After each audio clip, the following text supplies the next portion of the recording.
നമസ്കാരം. കോൺഗ്രസിന് ശേഷം CPM-നും CPI-ക്കും പിന്നാലെയാണ് ഇപ്പോൾ IT വകുപ്പ്. 14 ലക്ഷം സംഭാവന വാങ്ങിയതിന്റെ ഡീറ്റെയിൽസ് നൽകാത്തതിന് 1800 കോടിയാണ് പിഴ ചുമത്തിയത് കോൺഗ്രസ്. CPM-നും CPI-ക്കും കിട്ടി നോട്ടീസ്. പേവിധി വിവരം നൽകാത്തതാണ് കുറ്റമെങ്കിൽ BJP-ക്ക് ഒരു 6000 കോടി രൂപയെങ്കിലും പിഴ ഈടാക്കേണ്ടി വരുമെന്ന് ആരോപിക്കുന്നു കോൺഗ്രസ്. ഇതിനെതിരെ സുപ്രീം കോടതിയെ സമീപിക്കാൻ ഒരുങ്ങിയാണ് കോൺഗ്രസ് ചെയ്യുന്നത്. മോദി ഏതറ്റം വരെ പോകും?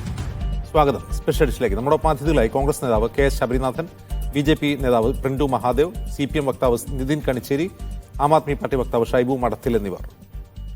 ആദ്യം ശബരിനാഥൻ, ഇതൊരു ടാക്സ് ടെററിസമാണ് എന്ന് ജയറാം രമേശ് പറയാൻ കാരണം എന്താണ്? പ്രധാനപ്പെട്ട വിഷയം എന്താണെന്ന് വെച്ചാൽ, ഇന്ത്യൻ നാഷണൽ കോൺഗ്രസ് ഇന്ത്യയിലെ ഏറ്റവും പ്രധാനപ്പെട്ട പ്രതിപക്ഷ കക്ഷിയാണ്. ആ പ്രതിപക്ഷ കക്ഷി ഇന്ത്യയുടെ ഭരണഘടനയും ഇന്ത്യൻ ഇലക്ഷൻ കമ്മീഷനും IT ഡിപ്പാർട്ട്മെൻറ്റും പറയുന്ന മാനദണ്ഡങ്ങൾക്ക് കീഴിൽ തന്നെ പ്രവർത്തിക്കുന്ന, കൃത്യമായിട്ടുള്ള സംഘടനാ പ്രവർത്തനം നടത്തുന്ന ഒരു പാർട്ടിയാണ്. എന്നിട്ടും ഈ ഇലക്ഷൻ്റെ പടിവാദിക്കൽ എന്നല്ല, ഇലക്ഷൻ പ്രഖ്യാപിച്ച ദിവസം തന്നെ കഴിഞ്ഞിട്ട് ഇത്രയധികം ഒരു പാർട്ടിയെ അതിൻ്റെ ശേഷി കളയുവാൻ വേണ്ടി ഇങ്ങനെ ബാങ്ക് അക്കൗണ്ടുകൾ ഫ്രീസ് ചെയ്യുന്നതിനെ പിന്നെ ടാക്സ് ടെററിസം എന്നാൽ അതെന്താണ് വിളിക്കുക? നിങ്ങൾ മനസ്സിലാക്കേണ്ടത് BJP-ക്ക് സ്വമേധയാ ജയിക്കാൻ പറ്റുമെന്നുള്ളൊരു വിശ്വാസം പോയിരിക്കുകയാണ്. അപ്പോൾ അവർക്ക് ചെയ്യേണ്ടത് പ്രതിപക്ഷ പാർട്ടികളെ ഞെരുക്കുക എന്നുള്ളതാണ്. അതിന് ഏറ്റവും വേണ്ടത് ഇന്ത്യൻ നാഷണൽ കോൺഗ്രസ് ഇലക്ഷൻ സമയത്ത് പണം ഏറ്റവും ആവശ്യമുള്ളത് പണമാണ്. അപ്പോൾ നിയമപരമായി തന്നെ കോൺഗ്രസിന് അക്കൗണ്ടിലുള്ള പണം പോലും എടുക്കാതിരിക്കുവാൻ വേണ്ടി കഴിഞ്ഞ ഒരു മാസമായി കൃത്യമായിട്ടുള്ള പ്ലാനിങ് നടത്തി BJP-യുടെ ഒരു ഫ്രണ്ടൽ ഓർഗനൈസേഷനെ പോലെ, BJP-യുടെ VHP പോലെ, അല്ലെങ്കിൽ BJP-യുടെ സംഘപരിവാർ പാർട്ടികളെ പോലെ അതിനേക്കാൾ കൂടുതൽ ഒരു വലിയ വെറി പിടിച്ചുകൊണ്ട് ഇവിടെ ഇൻകം ടാക്സ് ഡിപ്പാർട്ട്മെൻറ്റ് ഏകദേശം 1600 കോടി രൂപയുടെ ഒരു നോട്ടീസാണ് ഇന്ത്യൻ നാഷണൽ കോൺഗ്രസിന് സ്ലാപ്പ് ചെയ്തിരിക്കുന്നത്.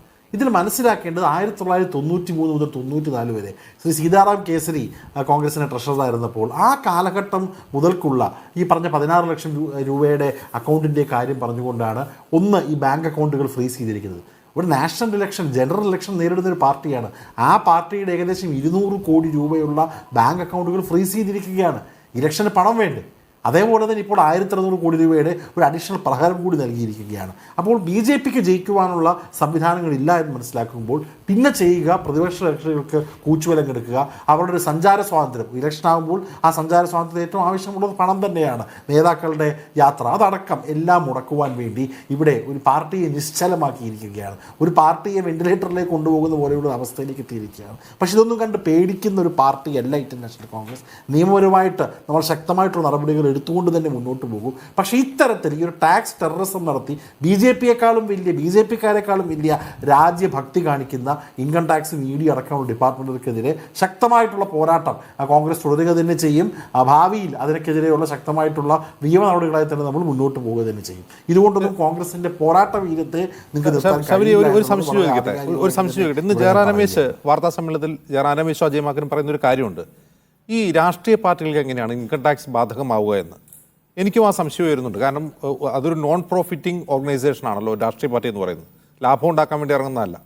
അത് യഥാർത്ഥത്തിൽ ഒരു രാഷ്ട്രീയ പാർട്ടി രജിസ്റ്റർ ചെയ്യുന്നത് ഒരു ചാരിറ്റബിൾ ട്രസ്റ്റ് മാതിരിയാണ്.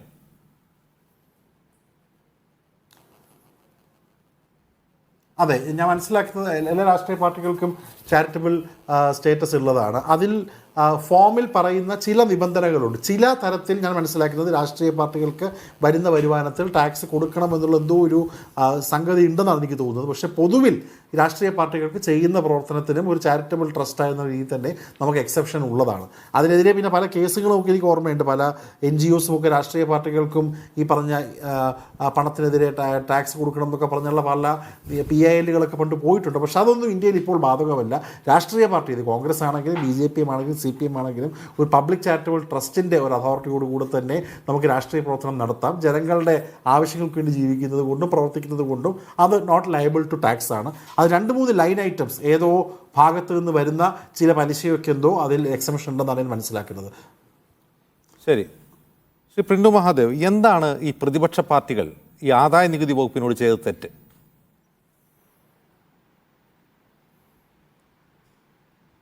അല്ല, പ്രതിപക്ഷ പാർട്ടികൾ ആദായ വകുപ്പിനോട് ചെയ്ത് തെറ്റല്ലല്ലോ. ഈ രാജ്യത്തെ ഒരു ഘടനാപരമായിട്ടുള്ള നിയമ സംവിധാനമുണ്ട്. ആ നിയമ സംവിധാനം അനുസരിക്കാൻ എല്ലാവരും ബാധ്യസ്ഥരാണ്. പ്രത്യേകിച്ച് സാമ്പത്തിക ഇടപാടുകളുമായി ബന്ധപ്പെട്ട് ഇൻകം ടാക്സ് അനുസൃതമായി പ്രവർത്തിക്കുന്ന നിയമങ്ങൾ, ആ നിയമങ്ങൾ എല്ലാവർക്കും ബാധകമാണ്. നേരത്തെ ഈ ശബരിനാഥ് ഇങ്ങനെ അതിനെ ഒരു അല്ല പ്രിന്റു, ഞാൻ ചോദിക്കുന്നത് സ്പെസിഫിക് ക്വസ്റ്റ്യൻ ആണ്. എന്ത് നിയമമാണ് ഈ പ്രതിപക്ഷ പാർട്ടികൾ തെറ്റിച്ചത്? അതങ്ങേക്ക് പറയാൻ കഴിയും. എന്ത് നിയമമാണ് തെറ്റിച്ചത്? അല്ല, ഞാൻ പറയട്ടെ, ഈ എല്ലാ രാഷ്ട്രീയ പാർട്ടികളും ഫണ്ട് ശേഖരിച്ചുകൊണ്ടാണ് പ്രവർത്തിക്കുന്നുള്ള കാര്യം സംശയമില്ല. സ്വാഭാവികമായി ട്രസ്റ്റ് അടിസ്ഥാനമായിട്ടാണ് പ്രവർത്തിക്കുന്നത്. പിന്നെ രാഷ്ട്രീയ പാർട്ടികൾ ഫണ്ട് ശേഖരിക്കുന്ന സമയത്ത് സ്വാഭാവികമായിട്ട് അതിന് ഇൻകം ടാക്സ് റിട്ടേൺ കൊടുക്കണം. അത് നിയമപരമായി സാധുതയുള്ള കാര്യമാണ്. അതുകൊണ്ടാണല്ലോ സീതാറാം കേസരിയുടെ കാലഘട്ടത്തിൽ അദ്ദേഹത്തിൻ്റെ ആ സമയത്ത് 94, 95, 93, 94 കാലഘട്ടത്തിൽ 53.9 കോടി രൂപയാണ് ഇൻകം ടാക്സിന് അടയ്ക്കാനുള്ളത്. അത് തൊട്ട് 2021 വരെയുള്ള കാലഘട്ടം, 2021 വരെയുള്ള കാലഘട്ടത്തിലെ 1700 കോടി രൂപയുടെ പ്രശ്നമാണ്. സ്വാഭാവികമായിട്ട് ഇന്ത്യൻ നാഷണൽ കോൺഗ്രസ് എന്ന് പറയുന്നത് അധികാരത്തിലിരുന്ന പ്രസ്ഥാനമാണ്. ടാക്സ് അടയ്ക്കാത്തതാണോ പ്രശ്നം? ടാക്സ് അടയ്ക്കാത്തതാണോ പ്രശ്നം? അതല്ല, വിവരം ഡീറ്റെയിൽസ് നൽകാതെ ഇവര് പിരിച്ച സംഭാവനയുടെ കണക്ക് കൊടുത്താണോ പ്രശ്നം? എന്താണ് ഏത് നിയമമാണ് അവർ തെറ്റിച്ചത്? അവർ ഫൈൻ അടയ്ക്കുന്നത് എന്ത് തെറ്റിച്ചതിന്റെ പേരിലാണ്? പിരിച്ച സംഭാവനകളുടെ കണക്കുകൾ കൃത്യമായിട്ട് ഹാജരാക്കുക എന്നുള്ളത് ഒരു രാഷ്ട്രീയ പ്രസ്ഥാനമായിക്കോട്ടെ, വ്യക്തി ആയിക്കോട്ടെ, അത് എല്ലാവർക്കും ബാധകമാണല്ലോ സാർ. ബിജെപിക്ക് ബാധകമല്ലേ? അങ്ങയുടെ ശമ്പളത്തിന്റെ പിരിച്ച സംഭാവനയുടെ ഡീറ്റെയിൽസ് ഹാജരാക്കുക എന്നുള്ളത് ബിജെപിക്ക് ബാധകമായ കാര്യമല്ലേ? ബാധകമാണല്ലോ സാർ. എന്നിട്ട് നിങ്ങൾക്കെതിരെ നോട്ടീസിലല്ലോ. നിങ്ങൾക്കൊരു 6000 കോടി രൂപയുടെ പിഴ ഇടാനുള്ള ഡീറ്റെയിൽസ് കൊടുക്കാത്ത സംഭാവനയുടെ കണക്ക് ഇലക്ഷൻ കമ്മീഷന്റെ വെബ്സൈറ്റിൽ നിന്ന് അൺഎർത്ത് ചെയ്തു അജയ്മാക്കാൻ പുറത്തുവിട്ടിട്ടുണ്ട്. നിങ്ങൾക്ക് നോട്ടീസില്ല. നിങ്ങൾക്ക് നോട്ടീസില്ല. അല്ല സാർ, അദ്ദേഹത്തിന് ആരോപണമല്ലേ. ഞങ്ങളെ സംബന്ധിച്ചോട് ആരോപണമല്ല, തെളിവുണ്ട്. ഇലക്ഷൻ കമ്മീഷന്റെ വെബ്സൈറ്റിൽ നിന്ന് നിങ്ങൾ കൊടുത്ത കണക്ക് അൺഎർത്ത് എടുത്ത് അവർ തെളിവ് ഹാജരാക്കിയിട്ടുണ്ട്. ഞാൻ ഒരു കാര്യം ഞാൻ പറയട്ടെ സാർ, ഒന്ന് ഞാൻ പറയാനോ അനുവദിക്കും. ഇപ്പോൾ നേരത്തെ ശബരിനാഥ് പറഞ്ഞല്ലോ ഞങ്ങളുടെ അക്കൗണ്ട് ഫ്രീസായിരുന്നു. ഈ അക്കൗണ്ട് ഫ്രീസായ അക്കൗണ്ടിനകത്ത് ഞാനൊരു സിമ്പിൾ ലോജിക്കാണ്. ഫ്രീസായ അക്കൗണ്ടിനകത്തുള്ള പണം എന്ന് പറഞ്ഞാൽ 114 കോടി രൂപയാണ്. കോൺഗ്രസിൻ്റെ ഇപ്പോൾ നിങ്ങൾ ഇലക്ട്രൽ ബോണ്ടുമായി ബന്ധപ്പെട്ട് BJPക്ക് 6000 കോടി കിട്ടിയെന്ന് പറയുന്നു. ഞങ്ങളത് കിട്ടിയില്ല എന്ന് പറയുന്നില്ല. 1116 കോടി രൂപ കോൺഗ്രസിന് കിട്ടിയല്ലോ. അതുകൊണ്ട് അതിനപ്പുറത്ത് 517 കോടി രൂപയുടെ ഒരു ഇവരുമായി ബന്ധപ്പെട്ടിട്ടുള്ള ഒരു 540 കോടിയുടെ ഒരു കണക്കുണ്ട്. ആ കണക്കും എവിടെയാണ്? അപ്പോൾ 117 കോടി മാത്രമാണ് ഇപ്പോൾ ഫ്രീസ് ആയിട്ടുള്ളത്. ബാക്കി പണം എവിടെ സാർ? ഇതൊരു സിമ്പിൾ ലോജിക് അല്ലേ? ബാക്കി പണം തെരഞ്ഞെടുപ്പിൽ ചെലവഴിച്ചു, 2019 ലോക്സഭാ ഇലക്ഷനിൽ ചെലവഴിച്ചു, ബാക്കിയുള്ള അസംബ്ലി ഇലക്ഷനിൽ ചെലവഴിച്ചു. എവിടെ അല്ലെ? അത് കൃത്യമായി സമർപ്പിക്കണല്ലോ സാർ. ആ കണക്ക് സമർപ്പിക്കാത്തതുകൊണ്ടാണ് നോട്ടീസ്. സ്പെസിഫിക് ആയിട്ട് വെറുതെ കിടന്ന് അതും പറയാതെ എന്താണ് സ്പെസിഫിക് കുറ്റം എന്ന് പറയൂ. ഈ 2019 ശേഷം ഈ ഇലക്ട്രൽ ബോണ്ട് റദ്ദാക്കുന്നവരെ അവർ പിരിച്ച പണത്തിന്റെ കണക്ക് കാണിക്കാത്തതുകൊണ്ടാണോ നിങ്ങൾ നോട്ടീസ് അയച്ചത്? ഇലക്ട്രൽ ബോണ്ട് അല്ല സാർ, ഇലക്ട്രൽ ബോണ്ട് അല്ല. 93, 94 കാലഘട്ടം മുതൽ ഇന്ത്യൻ നാഷണൽ കോൺഗ്രസ് എന്ന് പറയുന്ന പ്രസ്ഥാനം ഈ രാജ്യത്തിൽ നിന്ന് സ്വീകരിച്ച സംഭാവനകളുടെ യാതൊരു വിധത്തിലുള്ള കണക്കും ഇൻകം ടാക്സിന് പച്ചക്കള്ളമാണ്. അങ്ങനെ ഒരു ആരോപണം IT വകുപ്പിനില്ലെന്നേ മഹാദേവ്. നിങ്ങൾ ഈ പറയുന്നത് പച്ചക്കള്ളമാണ്. അങ്ങനെ ഒരു ആരോപണം IT വകുപ്പിനില്ല. IT വകുപ്പിന്റെ നോട്ടീസിൽ പറയുന്നത് ഒരു 14 ലക്ഷം രൂപയുടെ കണക്ക് IT വകുപ്പ് കോൺഗ്രസിന്റെ ഭാഗത്ത് നിന്ന് കണ്ടെടുത്ത ഒരു ഡയറിയിൽ കണ്ടു. അതിൽ പേര് വിവരങ്ങൾ ഉണ്ടായിരുന്നില്ല. അതിനാണ് ആദ്യത്തെ നോട്ടീസ് വരുന്നത്.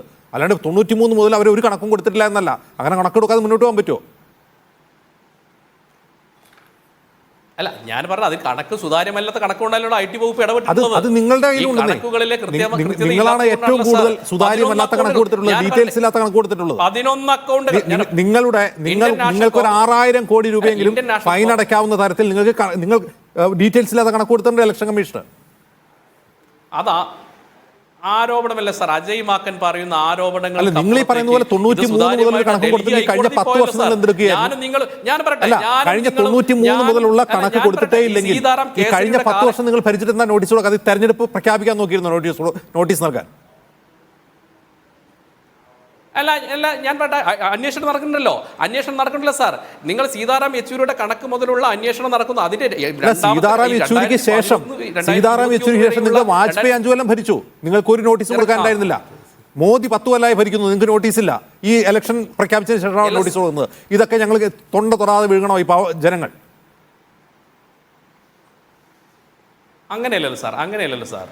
ഇതുമായി ബന്ധപ്പെട്ട് ഡൽഹി ഹൈക്കോടതിയിൽ ഇവർ പോയല്ലോ. ഡൽഹി ഹൈക്കോടതി 2 തവണ ഇവരെ ഈ പറയുന്ന കോൺഗ്രസിന്റെ എല്ലാ കാര്യങ്ങളെയും കൃത്യമായിട്ട് അവഗണിക്കുകയല്ലേ ചെയ്തത്. കോടതി പറയുന്നതിന് അപ്പുറത്തേക്ക് നമ്മുടെ വാദഗതി അല്ലല്ലോ.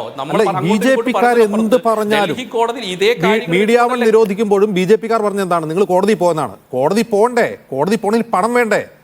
ഒരു കേസ് സുപ്രീം കോടതി പോയി നടത്തുന്നത് എത്ര കോടി രൂപ വേണം? ഒരു രാഷ്ട്രീയ പാർട്ടി അവർക്ക് കാശ് വേണ്ട. അങ്ങനെയല്ലല്ലോ. അല്ല ഈ 1700 കോടിയുടെ രണ്ടാം ഘട്ടത്തിലെ കണക്ക് കൊടുക്കുന്നത് എങ്ങനെയാണ്? ഈ 2017 വരെയുള്ള 2014 മുതൽ 17 വരെയുള്ള കണക്ക് 520 കോടിയാണ്. അവിടെ നിന്ന് അതിന് ശേഷമുള്ളത് കൊടുക്കുന്നത് കോടതി വിധിക്ക് ശേഷമല്ലേ സാർ? കോടതി പറഞ്ഞതിന് ശേഷമാണ്. കോടതി എങ്ങനെയാണ് കോടതി പറയേണ്ടത്? ഈ കോൺഗ്രസിന്റെ ആരോപണങ്ങൾ കോടതി ശരി മുകളിലേക്ക് എടുക്കേണ്ടതല്ലേ? അപ്പൊ കോടതിയിൽ നിങ്ങൾക്ക് വിശ്വാസമില്ലേ? പറയുന്ന രീതിയുടെ അല്ല, അവർ സുപ്രീം കോടതി പോയിട്ടില്ലല്ലോ. സുപ്രീം കോടതിയാണല്ലോ അവസാനത്തെ ആശ്രയം. സുപ്രീം കോടതിയിൽ പോട്ടെ. ഞങ്ങളുടെ തോന്നിയവാസം ചെയ്യും. നിങ്ങളൊക്കെ കോടതിയിൽ പോയി നിരപരാധിയാണെന്ന് തെളിയിച്ചോളൂ. ഇതാണ് ആറ്റിറ്റ്യൂഡ് BJP-യുടെ. ഞങ്ങൾക്ക് തോന്നിയപടി ചെയ്യും. ഞങ്ങൾ ചാനലുകളെ കൂട്ടിക്കെട്ടും. ഞങ്ങൾ രാഷ്ട്രീയ പാർട്ടികളെ ഫണ്ട് മരവിപ്പിക്കും. ആളുകളെ ഒരു കുറ്റം ചെയ്യാത്തവരെ പിടിച്ച് ജയിലിലിടും. നിങ്ങൾ വേണമെങ്കിൽ കോടതിയിൽ പോക്കോ. ഇതാണ് ആറ്റിറ്റ്യൂഡ് BJP-യുടെ. അല്ല, അങ്ങനെയൊന്നും ആറ്റിറ്റ്യൂഡൊന്നും ഞങ്ങൾക്കില്ല സാർ. ഈ രാജ്യത്തെ നിയമം അനുസരിച്ച് അത് രാഷ്ട്രീയ പാർട്ടിക്കാരനായിക്കോട്ടെ, വ്യക്തി ആയിക്കോട്ടെ, ചാനലായിക്കോട്ടെ, അവർക്ക് അതിനനുസൃതമായി പ്രവർത്തിക്കാൻ പറ്റിയില്ലെങ്കിൽ ഈ രാജ്യത്തിന്റെ നിയമ സംവിധാനത്തിനനുസരിച്ചുള്ള നടപടികളുമായിട്ട് ഏജൻസികൾ മുന്നോട്ട് വരേണ്ടി വരും. അതിലെന്താ തെറ്റ്? അങ്ങനെയല്ല ഫ്രണ്ട്, അങ്ങനെയല്ല. നിയമ സംവിധാനത്തിനനുസരിച്ച് നിങ്ങൾ നിയമം വ്യാഖ്യാനിച്ച ആളുകളെ തടവിലാക്കും, നിരോധിക്കും, ഫണ്ട് മരവിപ്പിക്കും. ഇനി അതുകൊണ്ടും മടങ്ങുന്ന നിലയിൽ നിയമം തന്നെ മാറ്റും. മാത്രമായിട്ട് സാർ അങ്ങനെയൊന്നും പറയല്ല സാർ. അങ്ങനെ BJPക്ക് മാത്രമായിട്ട് ഒരു നിയമ വ്യാഖ്യാനവും IT നിയമവും ഒന്നും ഇല്ലല്ലോ സാർ. കോടതി നിങ്ങളോട് പറഞ്ഞ് പഠിപ്പിക്കുന്നത് തന്നെയാണ്. ഇലക്ട്രൽ ബോണ്ട് എന്ന ഒരു ഭരണഘടനാ വിരുദ്ധ നിയമം ഉണ്ടാക്കി ആളുകളെ ഭയപ്പെടുത്തി പണം പിരിക്കുക, അതല്ലേ നടന്നുകൊണ്ടിരിക്കുന്നത്? അല്ല, കോടതിയിൽ ഇലക്ട്രൽ ബോണ്ടുമായി ബന്ധപ്പെട്ട കോടതിയുള്ള നിരീക്ഷണങ്ങളെ ഞങ്ങൾ തള്ളിക്കളയൊന്നുമില്ല. കോടതി കാര്യത്തിൽ തീരുമാനമെടുക്കട്ടെ. അതിനെയും നിങ്ങൾ ഇതിനെയും ബന്ധപ്പെടുത്തല്ലേ? ഈ ഒരു ഇന്റർനാഷണൽ കോൺഗ്രസ് എന്ന പ്രസ്ഥാനം ഈ രാജ്യത്ത് ശതകോടീശ്വരന്മാരിൽ നിന്ന് സംഭാവന മേടിച്ചുകൊണ്ട് 94 മുതൽ 2024 വരെ അവർ മേടിച്ച കണക്കുകളുടെ കൃത്യതയാണ് ഇവിടെ ചോദിക്കുന്നത്. പാവപ്പെട്ട ആളുകളുടെ ബക്കറ്റ് പിരിവ് നടത്തിയാണോ കാശുണ്ടാക്കിയത്? അല്ല, സംഭാവനകൾ എല്ലാവരും അങ്ങനെ തന്നെയാണ് സാർ. കണക്കുകൾ ഞങ്ങൾ സമർപ്പിക്കുന്നത് കോൺഗ്രസ് മാത്രം ശതകോടീശ്വരന്മാരായി ഞങ്ങൾ അതുകൊണ്ടല്ലേ നിങ്ങളാ അല്ല, ഞാൻ പറയില്ല. ഈ കാലഘട്ടത്തിന്റെ ചരിത്രത്തിൽ എല്ലാ കാലഘട്ടത്തിലും ഇപ്പൊ ED അന്വേഷിക്കുന്ന നേതാക്കന്മാർ ആരുടെ നേതാക്കന്മാരാണ്? ശതകോടീശ്വരന്മാരായിട്ടുള്ള സ്വത്തുക്കൾ കണ്ടുകെട്ടുന്ന നേതാക്കന്മാർ ആരുടേതാണ്? കോൺഗ്രസിൻ്റെതല്ലേ? നിങ്ങളത് മനസ്സിലാക്കണം. അത് ഇപ്പോ BJP-ക്കാരുടെ ശതകോടീശ്വരന്മാരില്ലേ? കർണാടകത്തിലെ പ്രധാനപ്പെട്ട കണ്ടുകെട്ടാൻ BJP-ക്കാരുടെ കാശില്ലേ? അവരുടെ ആരെയും കയ്യിൽ കള്ളപ്പണമില്ലേ? അല്ല, ഞങ്ങൾ നേതാക്കന്മാരായിട്ടുള്ള ശതകോടീശ്വരന്മാരില്ലാത്ത പ്രസ്ഥാനമാണ് സാർ ഞങ്ങളത്. ഞങ്ങൾ അടിസ്ഥാന ജനവിഭാഗത്തിന്റെ പാർട്ടിയാണ്. ഇവർ കോൺഗ്രസ് അങ്ങനെയല്ലോ. തിരുവനന്തപുരത്ത് മത്സരിക്കുന്ന രാജീവ് ചന്ദ്രശേഖരന്റെ ആസ്തി എത്രയാണെന്നറിയോ? അല്ല, രാജീവ് ചന്ദ്രശേഖരൻ രാഷ്ട്രീയ പ്രവർത്തനം നടത്തിയിട്ടല്ല സാർ പണം ഉണ്ടാക്കിയിട്ടുള്ളത്. അദ്ദേഹം മാധ്യമ മേഖലയിൽ അദ്ദേഹത്തിന്റെ പാരമ്പര്യമായി കിട്ടിയിട്ടുള്ള സ്വത്തും അദ്ദേഹത്തിന്റെ ബുദ്ധിയും ഉപയോഗിച്ചിട്ടുള്ളതാണ്. ഞാൻ ചോദിക്കട്ടെ, രമേശ് ചെന്നിത്തല ഏത് പാരമ്പര്യമായിട്ടാണ് അദ്ദേഹത്തിന് പണം കിട്ടിയത്? അദ്ദേഹത്തിന് പാരമ്പര്യ സ്വത്തല്ല സാർ അദ്ദേഹത്തിന് കിട്ടിയിട്ടുള്ളത്. പാരമ്പര്യമല്ല, അമ്മായിയച്ഛന്റെ കമ്പനിയിൽ അദ്ദേഹത്തിന് ഷെയർ ഉണ്ടായിരുന്നു. BPL-ന്റെ ഷെയറിന്റെ കാര്യം പറയണ്ട. നമുക്ക് BPL-ന്റെ ഷെയറിന്റെ കാര്യം ആയിക്കോട്ടെ. അതിനെന്താ പ്രശ്നം? പ്രശ്നമൊന്നുമില്ല. പാരമ്പര്യമായിട്ട് കിട്ടിയതല്ലാന്ന് പറഞ്ഞു. പ്രശ്നം പാരമ്പര്യമായിട്ട് കിട്ടിയതല്ലാന്ന് പറഞ്ഞു. അല്ല, BJP-ക്കാരൊക്കെ പാവങ്ങളാണ്, സാധുക്കളാണ്, കയ്യിൽ 5 പൈസ ഇല്ലാന്ന് പറഞ്ഞുകൊണ്ട് പറഞ്ഞാണ്. അതാണ്. അല്ല, അങ്ങനെയല്ല ഞാൻ പറഞ്ഞത്. ഇവിടെ വരുന്ന ഫണ്ടുകൾ കൈപ്പറ്റിക്കൊണ്ട് ശതകോടീശ്വരന്മാരായിട്ടുള്ള ആളുകൾ ആരും ചോദിച്ചു കോൺഗ്രസ്സുകാരാണ്. അത് ഈ രാജ്യത്തിലെ ആളുകളുടെ കയ്യിൽ നിന്ന് വെച്ച പൈസയാണ്. ഇപ്പൊ പാർട്ടി എന്ന രീതിയിൽ, പ്രസ്ഥാനം എന്ന രീതിയിൽ ഇവരെന്തിനാ കണക്കുകൾ എന്തോ ഹാജരാക്കാത്തത്? എന്താ ഇവർക്കത് സമർപ്പിച്ചൂടെ? അതിനെന്താ പ്രശ്നം? കണക്ക് ഹാജരാക്കാത്തതല്ല പ്രശ്നം. പല പ്രാവശ്യം പറഞ്ഞു. അത് IT വകുപ്പിൽ അങ്ങനെ ഒരു വാദമില്ല. കണക്ക് ഹാജരാക്കിയിട്ടുണ്ട്. അതിൽ ഡീറ്റെയിൽസ് ഇല്ലാത്ത പണം ഉണ്ട് എന്ന പേരിലാണ് 14 ലക്ഷത്തിന്റെ പേരിലാണ് ആദ്യം ഫൈൻ ഇടുന്നത്. വ്യക്തതയില്ല സാർ, വ്യക്തതയില്ല. അങ്ങനെ വ്യക്തതയില്ലാത്ത നിങ്ങൾക്കാണ് കൂടുതൽ എന്ന് അജയ്മാക്കൻ പറയുന്നു, തെളിവ് സഹിതം പറയുന്നു. നിങ്ങൾ ഡീറ്റെയിൽസ് കൊടുക്കാത്ത ഡൊണേഷന്റെ കണക്ക് ECക്ക് തെരഞ്ഞെടുപ്പ് കമ്മീഷൻ കൊടുത്തതിന്റെ ലിസ്റ്റ് അടക്കമാണ് പുറത്തുവിട്ടത്. നിങ്ങൾക്ക് നോട്ടീസ് ഇല്ല. അല്ല, ഞങ്ങളുടെ കണക്കുകൾ കൃത്യമായത് കൊണ്ടല്ലേ സാർ 6000 കോടിയുടെ കണക്ക് നിങ്ങൾക്ക് ഇന്ന് പറയാൻ സാധിച്ചത്? അത് കണക്കാകുന്നില്ല. സുപ്രീം കോടതി ചെവിക്ക് പിടിച്ചുകൊണ്ടാണ്. നിങ്ങളുടെ സുതാര്യതയൊന്നുമില്ല. സുപ്രീം കോടതി ചെവിക്ക് പിടിച്ച് പറയിപ്പിച്ചതാണ്. അല്ല, നിങ്ങളുടെ ഔദാര്യമല്ല അത്. അല്ല, ആണെങ്കിൽ പോലും സാർ ആ കണക്ക് ഞങ്ങളുടെ കൈകളുണ്ട്. ആരുടെ കയ്യിൽ പറ്റിയെന്നുള്ളത് ഇത്രയും കാലമായി ഞങ്ങൾ ഈ രാജ്യത്തിന് ജനങ്ങൾ പിരിച്ച പണങ്ങളുണ്ട്. എല്ലാ വർഷവും കൃത്യമായിട്ട് പണം എത്ര കിട്ടിയെന്നും അത് എങ്ങനെ ചെലവഴിച്ചെന്നും കാണിക്കുന്ന പ്രസ്ഥാനമാണ് ഞങ്ങൾക്ക്. ഡീറ്റെയിൽസ് കൊടുക്കാതെ ഇലക്ഷൻ കമ്മീഷൻ കൊടുത്ത കണക്കിന്റെ ഡീറ്റെയിൽസ് ആണ് അജയ് മാക്കൻ പുറത്തുവിട്ടത്. അജയ് മാക്കന് പോവാലോ, അല്ല നിയമപരമായിട്ട് ഏതൊക്കെ രീതിയിൽ അജയ് മാക്കന് പോവാമല്ലോ, അദ്ദേഹത്തിന് പോട്ടെ, എന്നിട്ട് അദ്ദേഹം തെളിയിക്കട്ടെ. ഞങ്ങൾ ഇതൊക്കെ ചെയ്യും, ഞങ്ങൾ കോടതിയിൽ പോകുന്നത് എന്നുള്ളതാണ് ബി ജെ പിയുടെ വാദം. ഞാൻ മടങ്ങി വരാം പ്രിന്റു താങ്കളിലേക്ക്. ശ്രീ നിതിൻ കണിച്ചേരി, നിങ്ങളും CPI ഒന്നും ഒഴിയുന്നില്ല, ഒരൊറ്റ ഇന്ത്യ മുന്നണിക്കാരൻ വിടുമെന്ന് തോന്നുന്നില്ല ഇലക്ഷന് മുമ്പ് ഇങ്ങനെ പോയാൽ?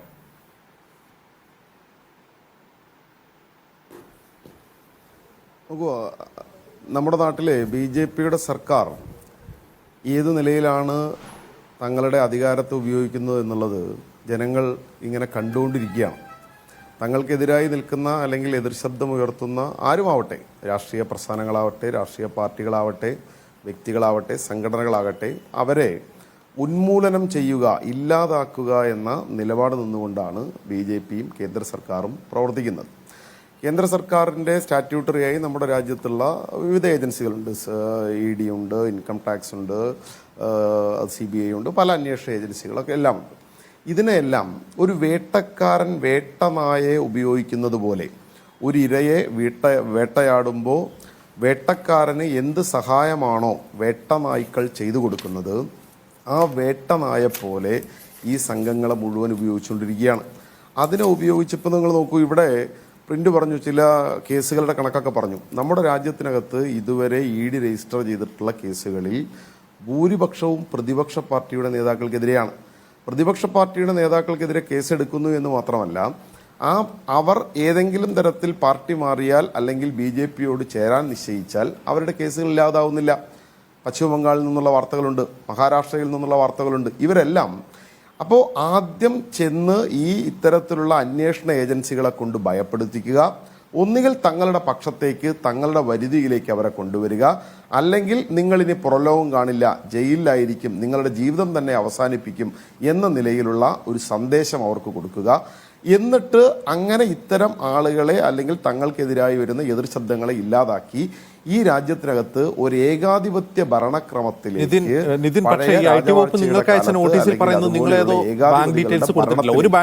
കൊണ്ടുപോകാനുള്ള പരിശ്രമം, ഏതോ സംഭാവന പിരിച്ചതിന്റെ ഒരു ബാങ്ക് ഡീറ്റെയിൽസ് കൊടുത്തിട്ടില്ല എന്നാണ് IT വകുപ്പിന്റെ ആരോപണം. അല്ല, അതിലേക്കാണ് ജിൻസ് ഞാൻ വരുന്നത്. അപ്പോൾ ഇത്തരത്തിൽ ആരോപണം ഇപ്പോൾ BJPയുടെ കേന്ദ്ര സർക്കാർ നിയന്ത്രിക്കുന്ന അന്വേഷണ ഏജൻസികളെ വെച്ച് ഏതെല്ലാം ആരോപണങ്ങൾ ഉണ്ടാക്കാൻ പറ്റും, അല്ലെങ്കിൽ ഇത്തരത്തിലുള്ള ചില കുറവുകൾ, എന്തെങ്കിലും കുഴവുകൾ, ഇപ്പോൾ കൊടുക്കുന്നതിൽ തന്നെയുള്ള രേഖകൾ വന്നിട്ടുള്ള പിഴവുകൾ, ഈ പിഴവുകളെല്ലാം പർവ്വതീകരിച്ച് കൊടുക്കുക. ഇപ്പോൾ ഇവിടെ ചെയ്തിട്ടുള്ളത് എന്താ?